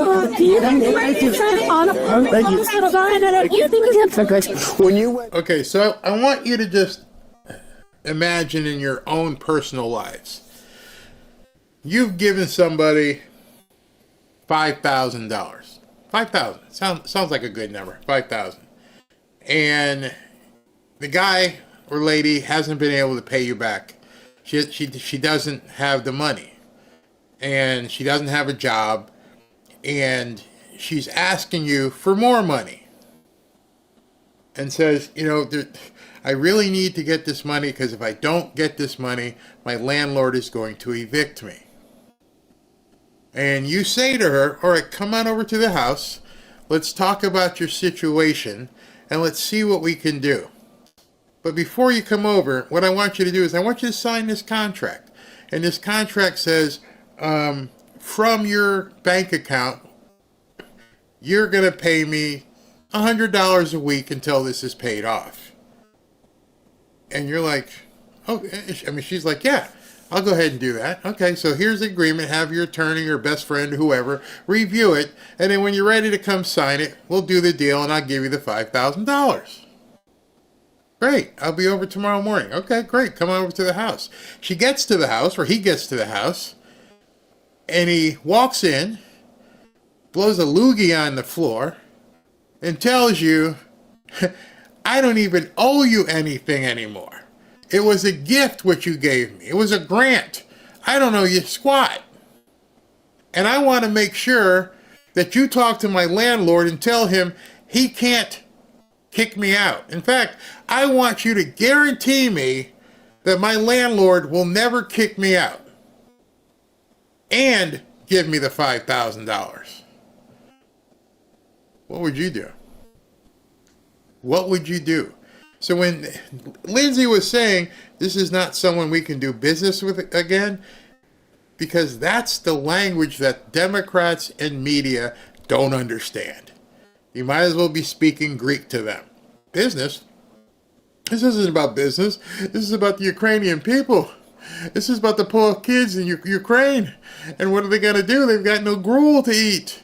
And we're being mean by telling them they got to pay us back. That's when you realize this is ludicrous. Absolutely ludicrous. And they never talked about that either. Nobody in the media has talked about the hundreds of billions of dollars we've already given this elf. I searched. I looked around. Nobody talked about it. Oh, yeah, by the way, we already gave him all this money. Wouldn't you want some security? Hasn't he already proven to be a bad credit risk? You can't go onto the car lot and say, I want to give me a Hummer, or give me the Cybertruck, and I'll be good for it. You don't even have a deposit? No. Because when you break it down to people in real terms, well, of course Trump's going to tell you to get bent. You're here begging, and you don't want the terms that I'm the one providing for you. What do they call that? Biting the hand that feeds you? Remember that term? How did the media and the Democrats, same one and the same, forget that? We are your only way out of this. You have no other boats, buses, whatever, no taxis, nothing else is coming. It's over. You can't win without our help. You can't even really lose without our help. Yes, he can't even lose, because when he gets back there to Ukraine at this point, all he's going to be able to show is a loan guarantee from London. So how are you going to pay? Oh, that's right. It doesn't matter what the Ukrainian people think because they can't vote, which the media doesn't talk about. Which is why all this was happening. And this came out this morning by Jonathan Turley. Nearly 70% of Americans now say that we have no or little trust in the media. Only 31% of people say they have a great deal or a fair amount of trust. Obviously, Democrats. The trend line looks like the sales of buggy whips after the introduction of the Model T Ford. Yet plummeting readership, revenues, and layoffs have done little to convince the mainstream media that the problem is not the public but themselves. The only institution with less public trust is Congress. It's like beating Ebola as the preferred communicable disease. When you don't realize that you need to go on a diet and you keep eating cakes and cookies and everything else and then just ignore what's good for you, eventually you're not going to be there anymore. CNN, MSNBC, all of them. They're ignoring everything staring them in the face, and they've decided they are going to die on this hill. This DEI, America sucks hill. And Donald Trump sucks. When you're seeing the numbers, 70% of Americans are like, y'all suck. Y'all suck really bad. And you're ignoring it? Why would you have a business decision where you would ignore what the obvious outcome is going to be? It's just a matter of time. It's not an if. You cannot survive doing what you're doing. Vladimir Zelensky cannot survive doing what he's doing. So why are they doing it? Because they were getting all this money from these illicit sources, which now Elon has cranked the spigot off. And so they're running on fumes. Zelensky is already on fumes. We're watching the collapse of those people, not the other way around. They're trying to hasten a collapse of America, but they don't even have the fumes to really fight you anymore. Now is the time where you need to go for the jugular and start telling everybody, nobody cares what you say, Rachel Maddow. Nobody cares. Chris Hayes, nobody cares. All you're doing is lying. Hey, here, Adam Schiff, the only people who will listen to you are people on MSNBC. What's going to happen when you can't even get on MSNBC because they changed it? It's over.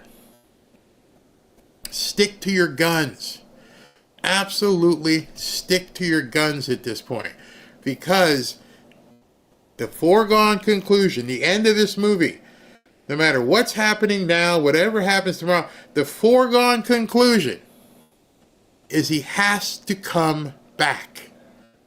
And he can only come back if Donald Trump allows him to come back. And like I said yesterday, and some people got pissed off, the deal he had now doesn't exist anymore. I can guarantee you, as a real estate guy and understanding that Trump's a real estate guy, whatever deal was on the table no longer exists.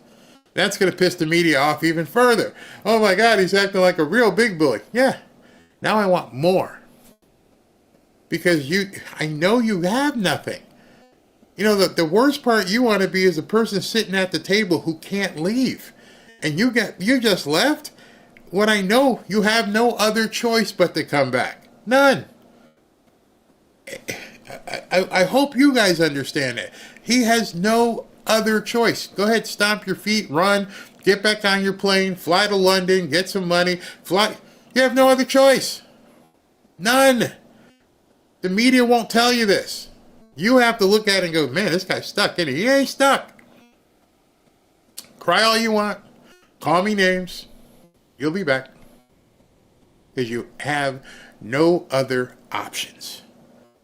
How do I know that? Barry, how do you know that? Well, somebody who's actually, I don't know, got a little bit of sense in his mind is the head of NATO. The head of NATO. You best go make good with Trump, bro.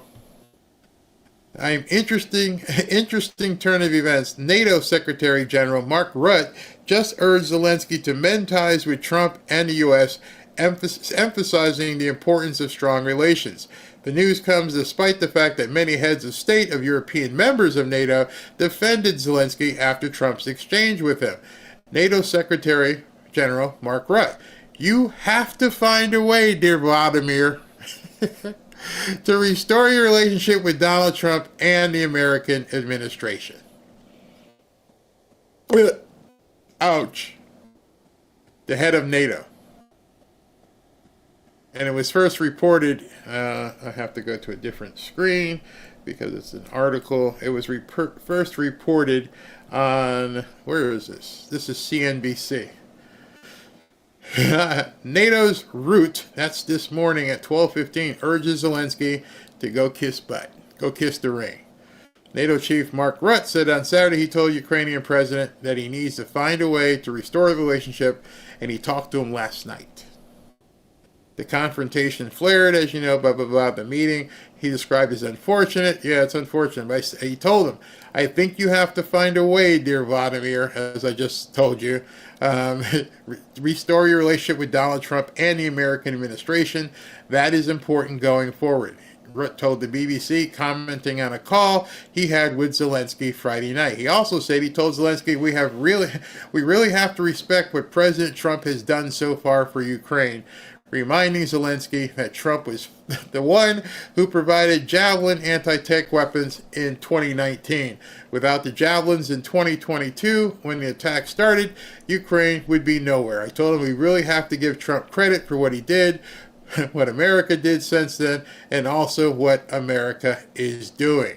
I am absolutely convinced that the U.S. wants to bring Ukraine to this durable peace, and obviously what they need to get there is to make sure that we'll all work together on this.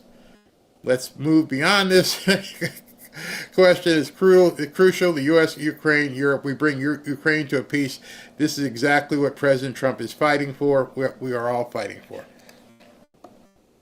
So now you know for sure you're watching a movie. No doubt. He got on a phone last night, called the head of NATO, not Denmark or Latvia or Lithuania or some little idiot country that's tweeting. He called the boss, NATO. Dude, I don't want to hear the crying. Shut up. Shut up.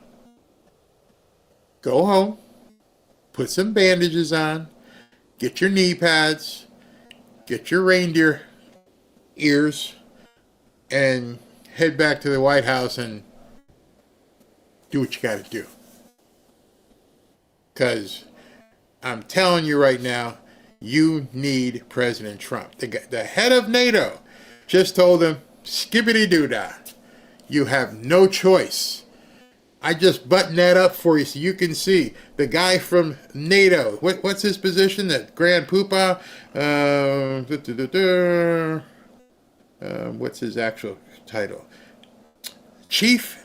The NATO chief. That's him. The NATO chief says, go take care of business. You can't do what you're doing. Don't worry about MSNBC. Don't worry about Victoria Nuland. Don't worry about all the shadow deep staters. I can't help you. And if the person who runs NATO is telling him, I can't help you, then he's told all those other countries already. So all the stuff you saw on Twitter, X, was all for show. Meant nothing.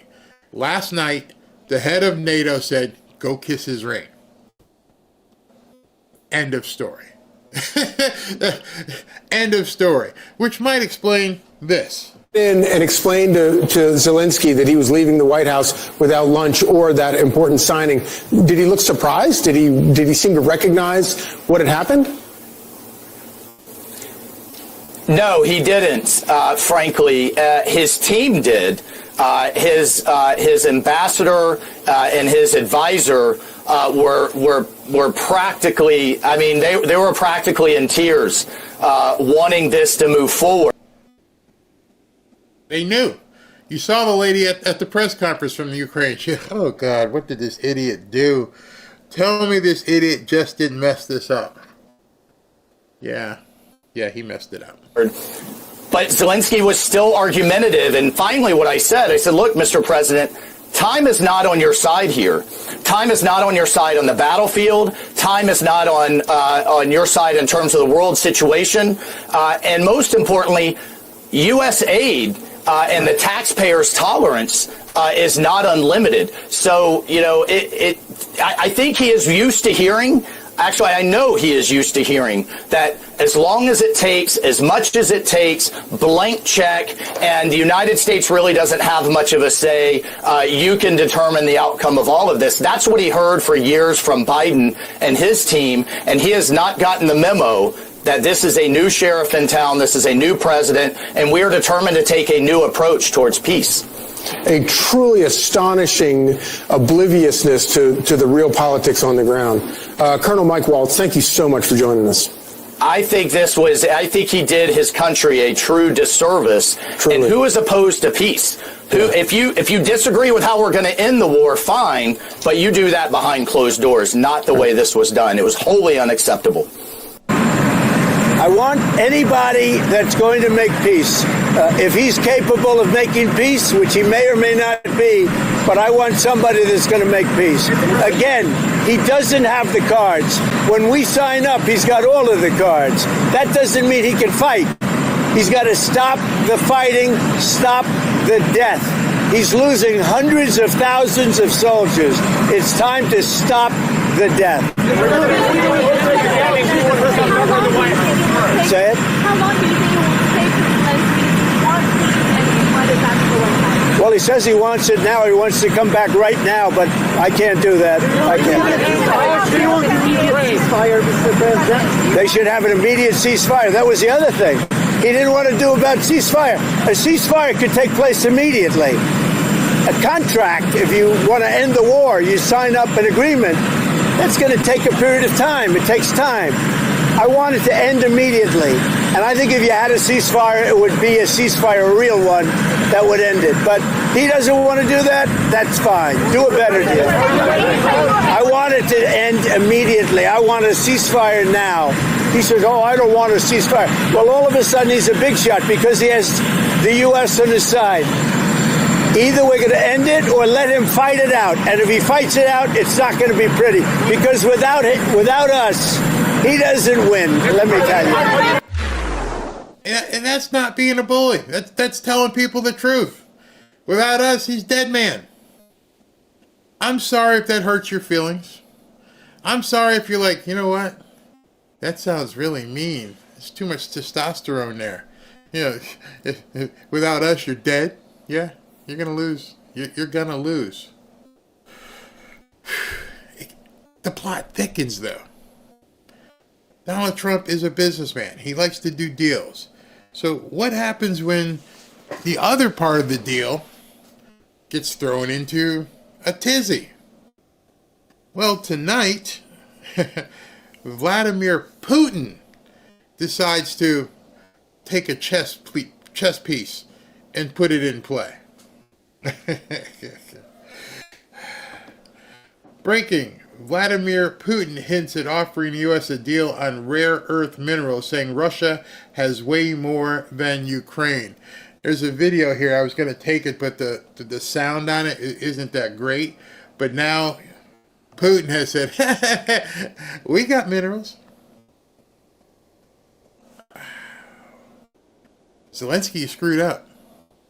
Remember what I told you a few minutes ago, and I told you yesterday the deal you had no longer exists? Now I got another option. I could do a deal with this guy and get more rare earth minerals than you have. You want to see liberal heads explode? You want to see them people just go into conniptions and go nuts? Trump goes over and does a deal with Putin for rare earth minerals. You know, the boogeyman that everyone's weirded out is going to attack us decides to go in business with us. Oh God! I don't even know. I don't even know how what kind of world we're living in right now. It is truly a movie. It is truly a movie that the boogeyman now wants to get in bed with you. Move over. I need some blanket. Yeah. The big bad Russians are coming. Yeah, he's coming, all right. Hey, you want to do business? I got the minerals. We can do business. Oh my God. I don't know if he's playing a game. I mean, but it's all over X and people are wigging out. Putin proposes U.S. partnership on rare earth minerals. Everybody's talking about it. Russian President Vladimir Putin has offered the United States a collaborative deal on rare earth minerals, claiming Russia possesses significantly greater reserves compared to Ukraine. This offer includes minerals from various Russian regions as well as territories returned to the Russian Federation. This proposal aims at mutual economic benefit through capital investments and international cooperation in mining. And here's Benny's post and Gunther, and everybody's like, OMG. OMG. Can you even imagine if President Trump said, sorry, Zelensky, you had your chance. I'm going to go do a deal with Vlad. Oh, And I know, I'm not even looking at the chat. I know there's a whole bunch of people going, I know, we don't trust him. We don't trust him. We don't trust him. You don't trust Zelensky either. So at this point, like I said, whatever deal happens, it's going to be a different deal. It's not going to be the same deal. Zelensky's going to have, this may be a way to strike a better deal. Hey, Vlad's going to give me this. So I can't do 500 billion anymore. I'm going to have at least, $1.5 trillion. The press will lose their mind. If he leverages Putin to get a better deal for America, or if he even entertains a deal with Putin, the big bad Putin, the big monster in the closet, and we're going to do business with them? Now, I know a bunch of you are probably saying, this is just crazy stuff, Barry. This is so far-fetched. We can't do this. No, well, I wouldn't say anything is off the table at this point. Absolutely nuts. I mean, it's going to be something to watch over the next couple of weeks. Yeah, it could be something that's bombastic, that's just going to freak a whole bunch of people out. So let me go ahead and take a few comments from you guys, because I do have something else I'd like to discuss with you. Exactly, leverage. Snoo Eagle says, I'm with Putin. This is like dealing with China. It's crazy. It's crazy. I have nothing against Putin. Hasn't fired any rockets on us. Yeah, wow, this is major. And so you got to know at this point, the Democrats and media are just sitting there going, oh my God. Oh. So, I'm going to have to go tomorrow afternoon, not sure what time, but the Sunday shows are going to be lit. Now that this news is out there. Oh, Putin wants to do business with Trump? Oh my God. Oh no. Oh, he's the butcher of over there and everything else. Wow.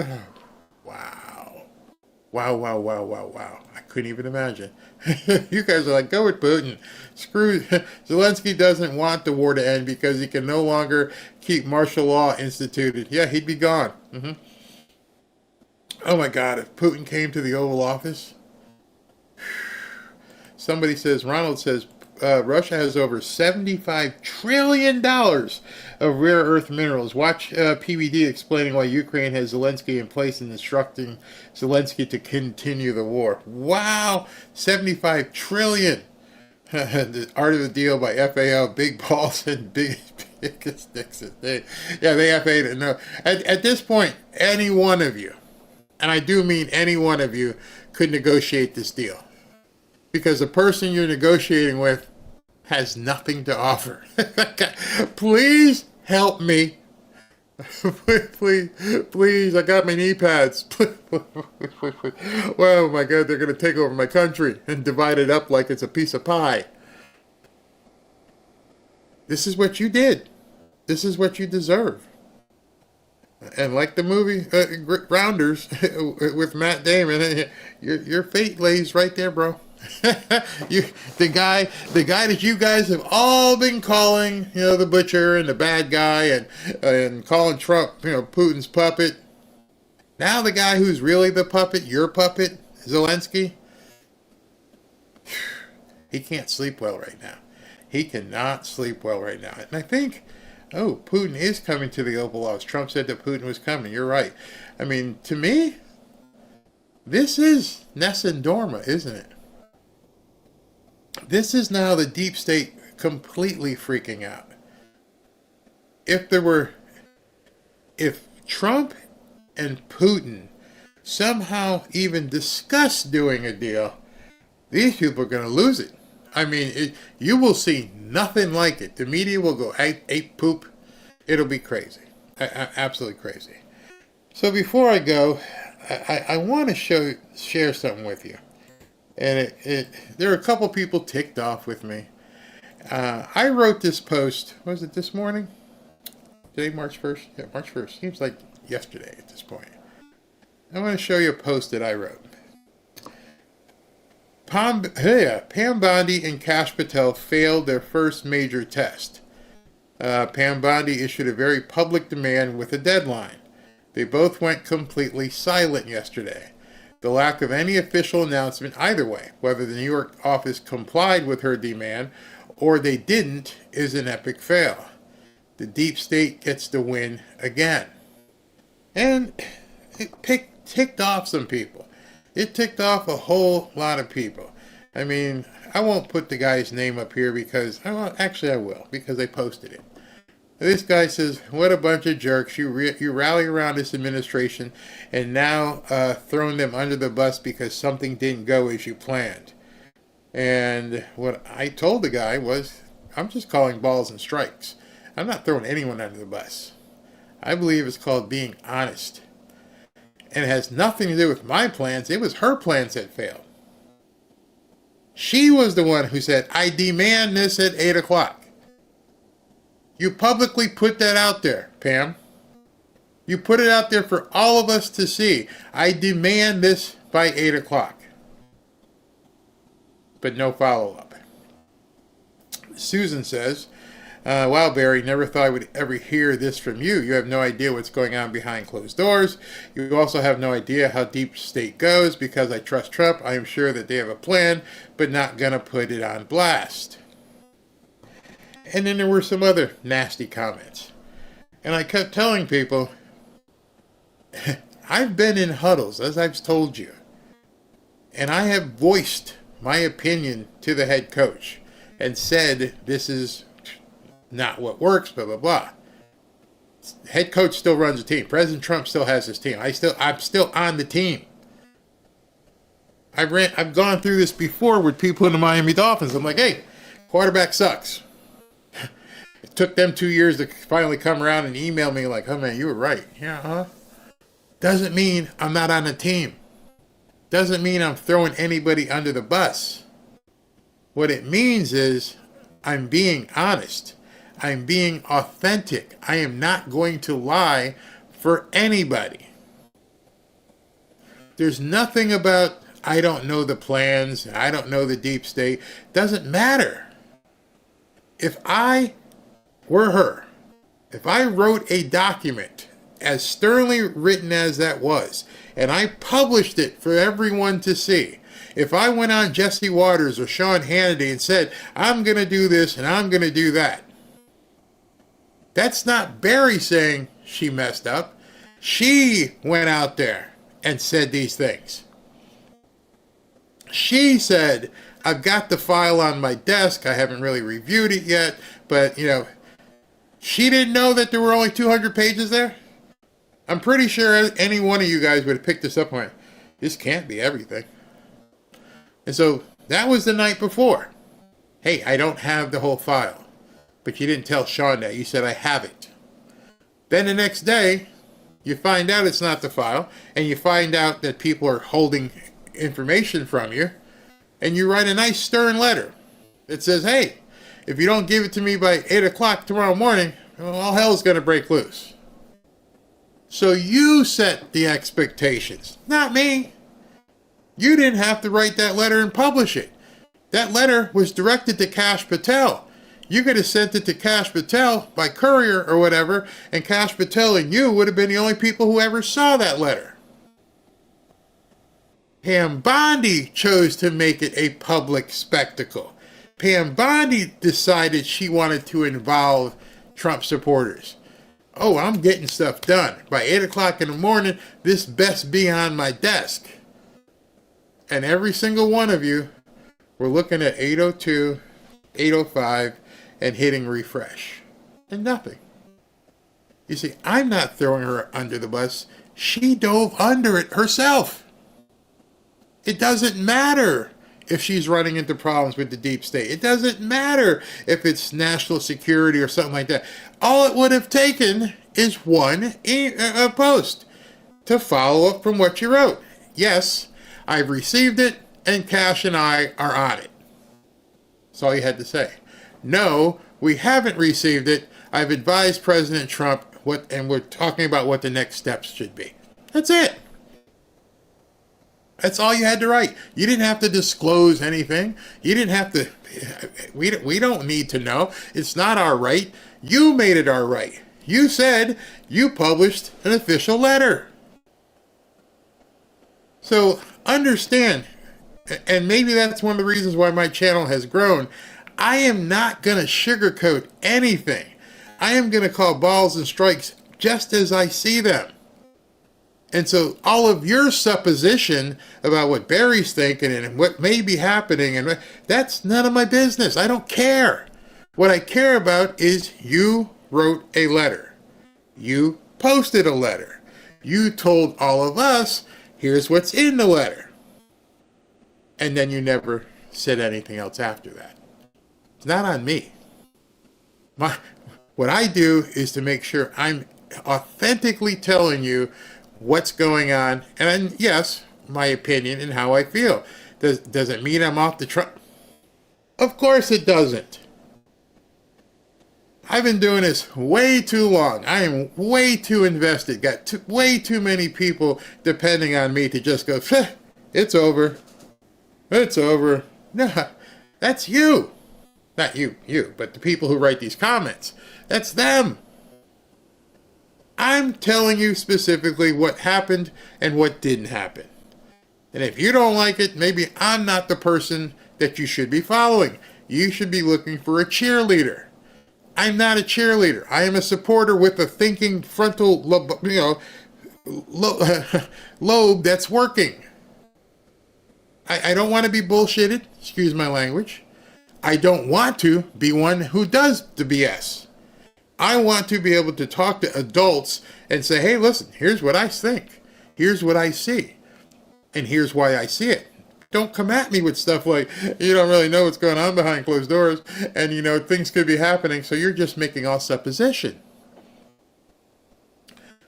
What I want to do moving forward, and same thing I've done up until this point, is to make sure you have as much real information as possible. If you don't like the information, that's on you. But yes, in this regard, it is undeniable that she took the L. Can she overcome it? Sure. Can Cash overcome it? Absolutely. Doesn't mean the season's over. Just means that you made a mistake. You made an unforced error. And nothing, if you guys read it, nothing that I wrote there is untrue. Not a single word. They issued a very public demand with a deadline. They both went completely silent, and the lack of announcement is an epic fail.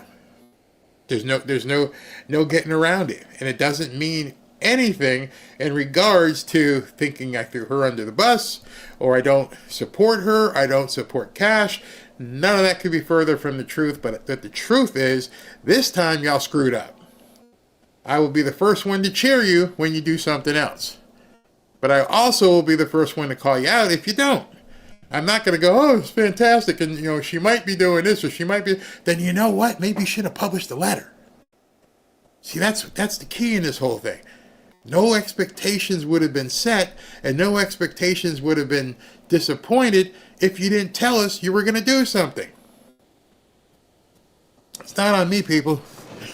It's not on me, and I'm not here to lie. I'd rather wait for the report than rush to get something up. Me too, but she should have said that. That's what I'm saying. Yeah, she might have worried about rushing. Okay, hey, like I said, I've received it, and Cash and I are reviewing it. End of story. No, I don't need to know what you're doing behind closed doors. I don't need to know what you're looking. Just, you set the expectation. If you tell your wife, your spouse, I'm going to do something, and then you don't do it, you can't say, well, you know what, I was going to do it. I thought about doing it. Well, and if your spouse gets mad at you, she has every right to get mad at you. Doesn't mean she doesn't love you. Yet. Let's see here.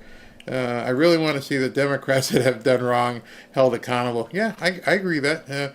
Oh yeah, Gina, 100%. They can absolutely overcome this. It's not a huge obstacle. They just have to do something with it. Barry, best umpire I've ever seen. Next pitch is on them. Call what you see. I'm sorry. Well, I'm not sorry anymore. I mean, that's just how it is. You know what? There's so many people at this point saying Trump was wrong yesterday in the White House. I'm not saying that. I told you what I feel. Just backhand that little elf. No, he was 100% correct. In this regard, yeah, we took an unforced error. Yeah, exactly. Don't be telling us you're going to do something. That's the exact point. She didn't have to. I think a lot of people miss that. She didn't have to put the letter. What was the purpose of putting the letter out very publicly, almost chastising Kash Patel? You will do this. You will do that. You will get back to me in 14. Because now here's what's going to happen. She said in 14 days you're going to name some names. So what's going to happen? In 14 days, people are going to like, Kash, did you name the names? Because now you've set that expectation. Lesson learned. Yep, it must be kept within their offices. Press causes pressure. The story is way too big. Way too big. Yep, absolutely. Thank you, Barry, for everything you do. You can't make everyone happy. I'm not trying to. That's just it. I state my opinion. I see what I see. And just like with sports, it's kind of hard not to see performance. You understand if the quarterback comes up and throws 2 interceptions and you lose, it doesn't mean you're a horrible quarterback, but it means in this game, you made a mistake and it cost us. And maybe it's my sports background because, yeah, there can be a guy in my huddle who misses a block and the quarterback gets sacked. And I'm telling you what's said in that huddle if that happens. You stupid SOB, what the hell were you thinking? And now forget it and get the next play right. Maybe it's because I've been coached. Maybe that's what it is I can take criticism and I can give criticism, but I know we have to get together and run the next play. We have to forget what just happened. Because if we're sitting here arguing inside the huddle, then these guys are going to kick our butts. So just don't do that again. You know what I mean? Okay, then let's go. And vice versa. You messed up, man. Yeah, I missed it. Okay, I won't. I didn't see it happening. The guy came. He looped around. All right, be ready for that next time. Okay. And then you go off on the sidelines, and then the coach has got his fist in your face, and he's pulling your helmet, and like, what the hell were you thinking? Sorry, coach, won't happen again. And then you got to go through it again on Monday when they're watching film. And then everyone's in the room saying, see how Barry missed this? See how he screwed this up? Well, Trump is like the coach on Monday. I am sure he said, Pam, you messed this up. And you won't hear about that because she should not have made it public like that. Why is Bongino not a part of the team? Oh, he doesn't start for another week or so. And you know what? When somebody goes, Peter says she didn't lose anything. Okay, I welcome your opinion. I will. That's the other thing. I won't stifle your opinion. If you think she didn't make any mistakes and everything's fine, that's on you. But that's me talking to you. I'm not telling you you're blind, you're stupid, you're no longer a supporter. I can't believe you'd say something like this. And I'm just telling you, the only reason I'm bringing this up, and I'll stop talking about it. The only reason I'm bringing it up is because expect the truth from me as best as I possibly can. Expect me to call balls and strikes as I see them. And I will try to substantiate it like I did in that post. Like bam, bam, bam, bam. That's an L. And where I come from, that's an L. You don't do what you're supposed to do. Pretty simple. Very simple. All right. That being said, it is dark outside. It's 9:30, so why don't we go ahead and give away a couple hoodies here on an evening show, and you guys can get what you got to do tonight. Okay, let me get the right screen. And this is the right screen here. All right, so let's go ahead and do this. Live draw. Pam Penny Miller. Penny Miller wins a new hoodie. Oh, I forgot to do a drum roll. Sometimes I forget to be doing that stuff.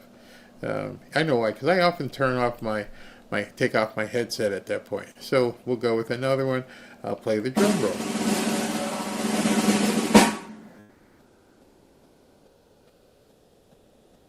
Billy Keaton.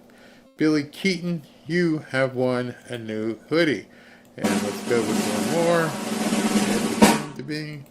And Terry Nash. Terry Nash, you have won a free hoodie. All right, so thank you guys for playing. Congratulations. All that kind of good stuff. Let me get back in here and acknowledge super chats. And, we're in how can I say that? I believe like we're in a foxhole together. And being in this foxhole together, I think we have to hold each other accountable. Not pie in the sky, not unicorns and fairies. We're in a war. As I've said many times, I feel like we are in a civil war. And at this point, every man has to pick up the other person. We can't afford mistakes. They will use it against us. And so, do I love Pam Bondi? She did a fantastic job down here. I've seen her work. I support her. I'm glad she's the Attorney General. But I can also say she made a mistake. That's all I'm saying. All right. Party dog. President Trump didn't feed that little wiener dog before sending him down the road yesterday. And he's so hungry and sad. Looks like a little baby munchkin, doesn't he? He's so short. Oh, you guys are mean. Yes, he didn't feed him. Sent him down the road. Party dog again. My mistake, everybody. I keep calling Zelensky a munchkin when I really mean to call him is the runt of the litter. Troy Burnham says, love the hat. Okay, by the way, this hat came from the same people who gave me this knife. That's the knife I told you, from Patriot Addict. So it's one of the things in the mystery box thing. Z is rat being fed by deep state. Linda Graham, UK PM will sign rare earth mineral deals with Ukraine. Yeah, he's going to give him a $3 billion loan. Good luck with that. What's that? Last a week? Deanne Hobbs, is there a Trump speech coming soon that everyone said was very important? Yes. Tuesday night at 9 o'clock. Actually, we're gonna go live at like 10 a.m. I've got a whole day full of interviews. Michael Flynn starts it off at 10 a.m. You'll see a post about it tomorrow. But Tuesday night, it's not really the State of the Union because he's only been in office for a short period of time. So it's basically called the Address to Joint Houses of Congress. That's Tuesday. Just another knucklehead. Sailors on leave actually swear less while at home. You really should say swearing like a drunken sailor because we spend money, drink, and fight. Jen Boo Boo. EU are posting up on Trump bunch of sorts of clouds. Exactly. The demon of Cybertron. I hate George Bush, but at least he wasn't feminine. Exactly. Ray Sug. If you side with Zelensky, you're not much of an American. They're traitors. They're absolute traitors. Ray Metzenbaum, actually very on this attitude from you. Didn't think you had it in you. Keep it up. Thank you. Dolores Renteria, thank you. Jeff 26, 77 million United States citizens were waiting for that moment. Yes, we were. Marcus Anderson, they are trying to make MAGA think we made a mistake voting for Trump. This is exactly why we did. Absolutely. James Kipp, Zelensky tried to run around Trump and JD with the press in the room, hoping to score points with the media like he did with Biden. Trump didn't let him. Get out. Steve James, seeing the way he handled Zelensky, I think if the president had a pew-pew in Pennsylvania, he would have fired back. That's a good point. Dolores Renteria, fight, fight, fight. Yep. Genesis, thank you. Anne Marie Naples, what I saw was a man trying to shake down our president for money and guarantees before peace talks even begin. Trump shut him down quick, and rightfully so. He sure did. Plant Man Podcast. Breaking. Hollywood elitist George Lopez has offered Whoa. Did he really do that? Well, he had a nice career, I guess. Be over soon. He'll be in cuffs. Nancy J., thank you for the best info in a week. Thank you. Michael Guthrie, there's a difference between being a bully and being a leader. Again, I'm a lean back on my football days. And I'm telling you right now, bully, man, there's some coaches I've had to deal with that you're like, man, this guy shouldn't be around kids. And he shouldn't be around college kids. And then you get to the next level, it's like, whoa, it doesn't change. These guys don't play. Don't play whatsoever. Guy Catalano, you give MSC and CN more eyes here than their native. Yeah, probably. Tracy Morgan, Russia and America should unite. No reason for wars would be happening. Abysmal. Let's see how much the EU backs Ukraine past the expos. Guarantee they will not send troops or much money. They don't have armies. When's the last time you heard of the Latvia army? Or the Lithuanian army? They wouldn't stand a chance. Johnny Krigner, I really don't think Putin is the aggressor of the two. I believe he would have lied about Putin for a long time. Why is it the Democrats want war with Russia? I think Putin just told us why. Because if he's looking to do a rare earth deal with Trump, they know that he's got trillions worth of rare earth there too. Maria, Zelensky is balking because if the agreement is signed and peace is subsequently brokered, Ukrainian free elections will be reinstated and he will lose the presidency. Agreed. Ryan Nasrus, how can we extort Zelensky when all this gave Ukraine $350 billion? There we go. Yeah, he already took our money. He extorted us. Mama Mima sent the link to Glenn Beck's investigation on Ukraine in 2020. Yes, fascinating. Yes. Guy Catalano, Barry, my dad was the original Walt Disney Zorro, and I am so empowered to bequeath to you the Zorro Sword of Truth in his name and honor. Thank you. Oh, that's cool. I didn't know that. That's amazing. Ryan, Barry, look up the Anglo-American War on Russia. Okay, will do. I like when you guys give me homework as well. John McCain worked with Hillary with Russia. Mm-hmm.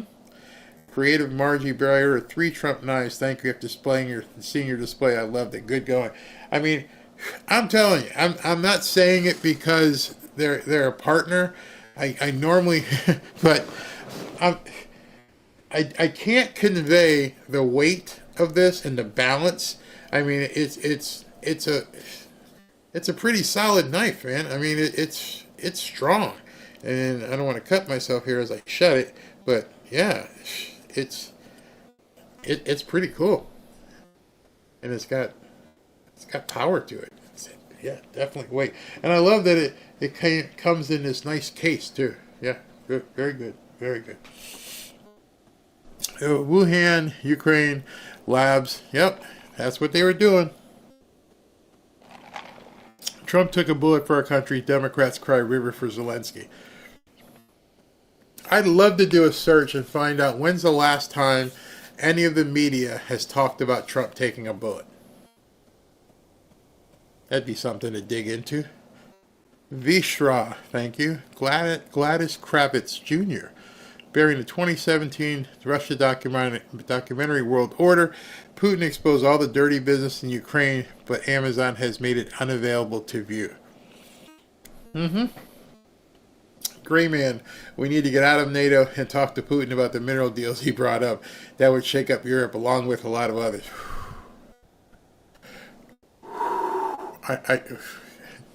We'd all have to just sit around going, woosah, woosah, and just watch these people explode. I mean, literally, they would explode all over the place. Do you think Cash and Bongino are investigating Schiff and others yet? It's awfully quiet. Cash may, Bongino no. He's still doing his show. I believe he said March 16th or 17th is his first day. Trumpinator from the woman who says she'd leave. Give me your name, I'll buy the ticket. Yeah, these people are so full of crap. Tim McMurray, I don't hang with, admire, or even pity soft man cucks. I stand with real men who bring it, like Trump, JD, Pete, and my dad. I was raised to be a real man. They want to take that away from us. Trumpeter, that guy was Mind of Jamal. Wayne Hawthorne, when did we become allies with Ukraine? That's a good question. They keep saying that. What has Ukraine done for us? Oh, that's right. All the stuff Victoria Nuland did, and also, they kept Biden in office. FL, I'm trusting that God is going to answer my prayers for a godly, real man that likes hunting, fishing, and loves Jesus. Yep. Hi, darling. Miss Avi, Lindsay, guilty as hell. Lindsay's singing a different tune now, isn't he?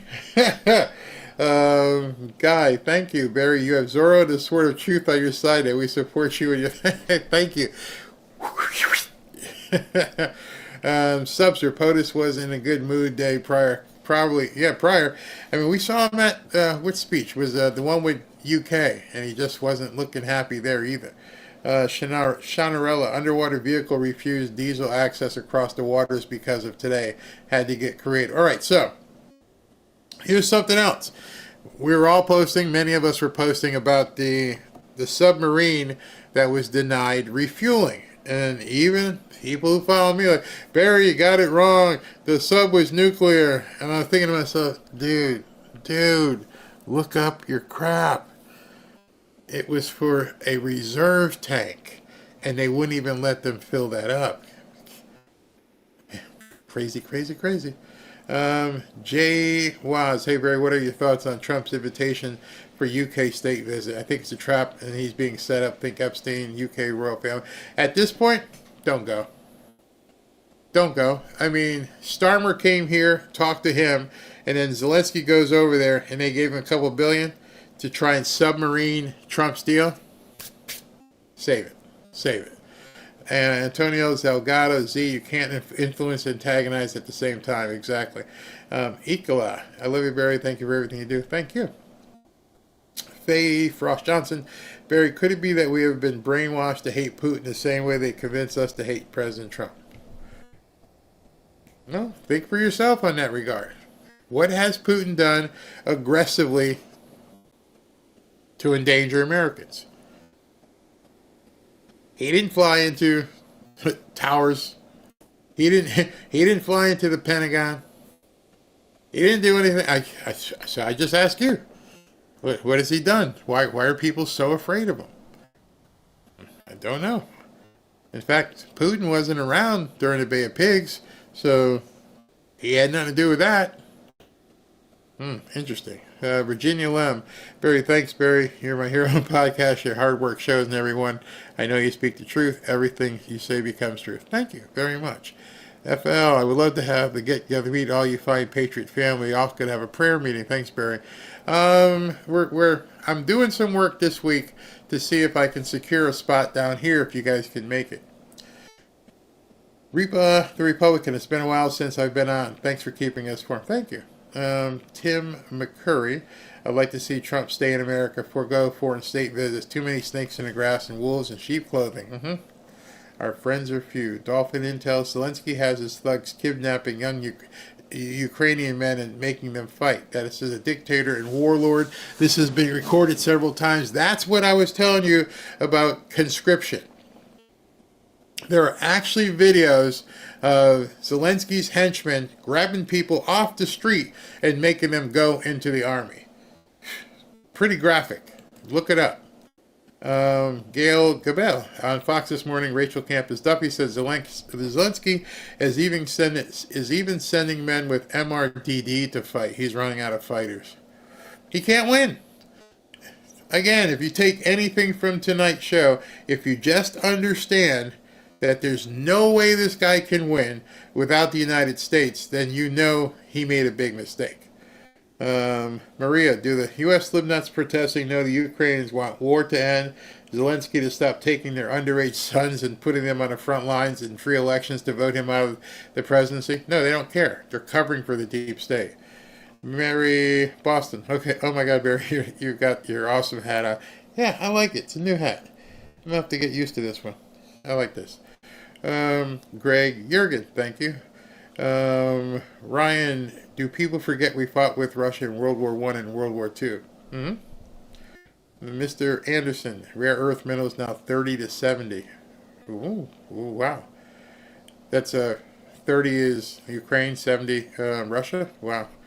The Salty Lima. What if POTUS takes the offer from Putin, but as a part of the deal, RU has to pull back to pre-war borders?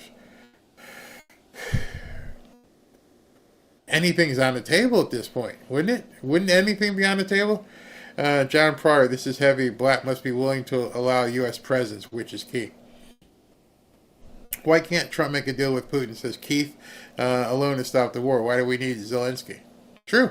If he cut a deal with Putin to stop the war, is Zelensky just going to keep lobbing missiles into Russia? That'd be really stupid. Tania, Barry, I have the dumbest question ever, but what did Lindsay mean when he told Zelensky don't take the bait? Meaning the deep state people who were telling him not to do the deal. The Victoria Newlands of the world who were saying, from rumor, that they were telling him, stand tall, don't take the deal. As if they were going to help him. Fernando Cardenas, Pamela needs to go, total incompetence. Not yet. R. Heath, Barry, love you, but I have to agree with, we need to give both Pam and Cass some grace here. Maybe there's a good reason she did speak on it. I'm giving her grace. You're misunderstanding me. One of the things I try not to do is speak in innuendo. I try to tell you specifically what I'm saying. I did not say not give her grace. I did not say I gave up on her or anything like that. All I said was what she did in regards to publicly posting that notice and then not following it up with any further communication was an epic fail. Period. Has nothing to do with giving her more grace or whatever. Ozark Honey Berry, I give a portion of my paycheck if when Elf Boy returned, Vance walked up to Elfie and said, "You're back, good." Who's the... Oh, gosh. You know what? If he comes back, if he's invited back, President Trump should take him into the room, just with he and a couple of people, and say, we're not doing anything until you sign it. As a matter of fact, I would tell him at this point, I'm going to have somebody come over. You're going to sign it there. And then you can come over here and witness me sign it. Don't even come here unless you have it's signed on your end already. I mean, when I've done real estate closings, I've signed, or the other person has signed, and we've, FedExed it off to whoever else had to sign it. So I'm going to have so-and-so come over. You're going to sign it, and then I'll call you over at that point. I'm not going to waste my time again. Bondi, Trump, redeem Patriot. Bondi, Trump could be drawing out the bad guy just like they did. Misinformation is necessary. Think they're that stupid? I mean, seriously, you think that they saw her put out a notice that I need to have it by 8 o'clock, and they're like, ooh.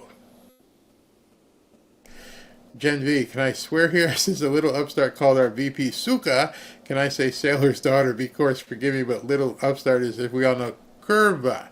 Oh, okay. I think that word you're looking for starts with a W. Yes, I understand what you're saying. Let me back up here. Okay. Jeremiah, Ivanka and DJ Tay are in the Epstein files. Come on, bro. Come on.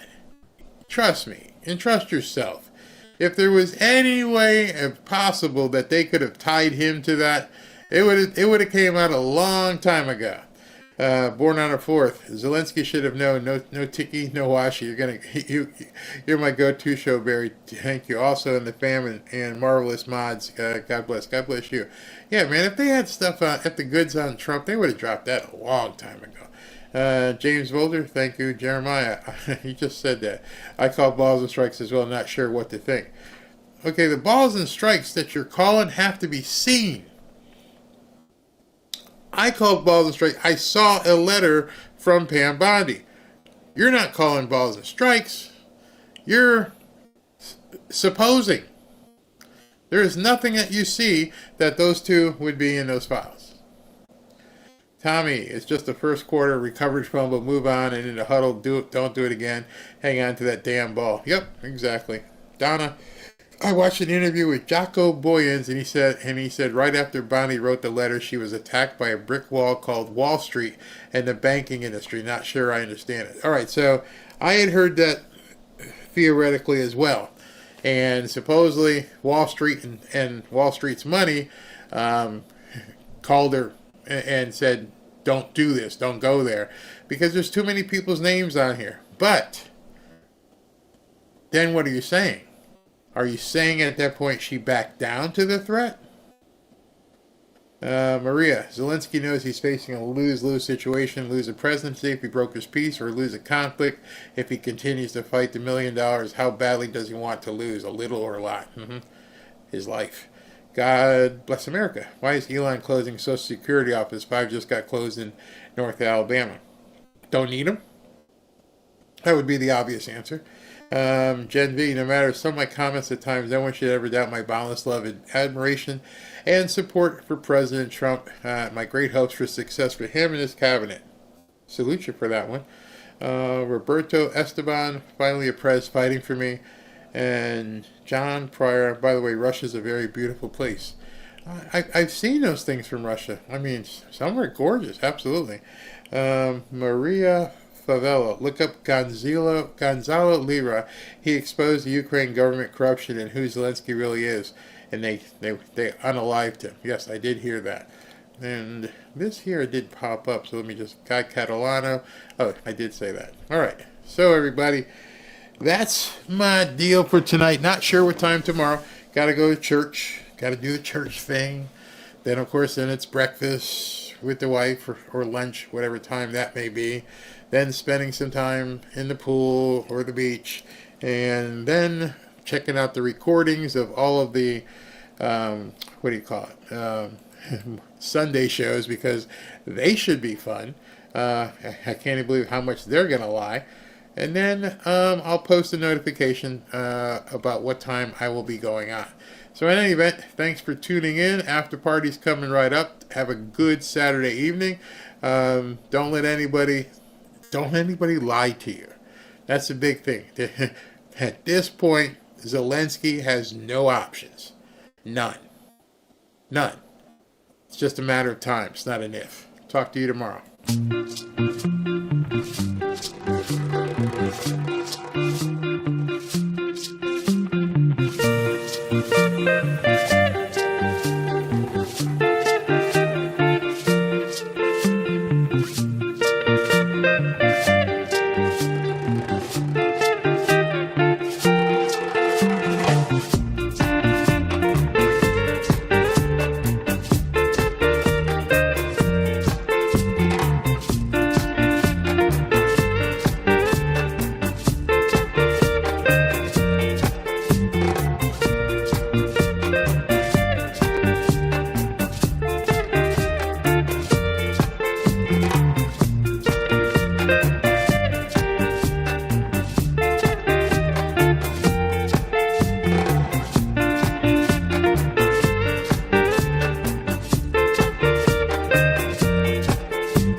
you.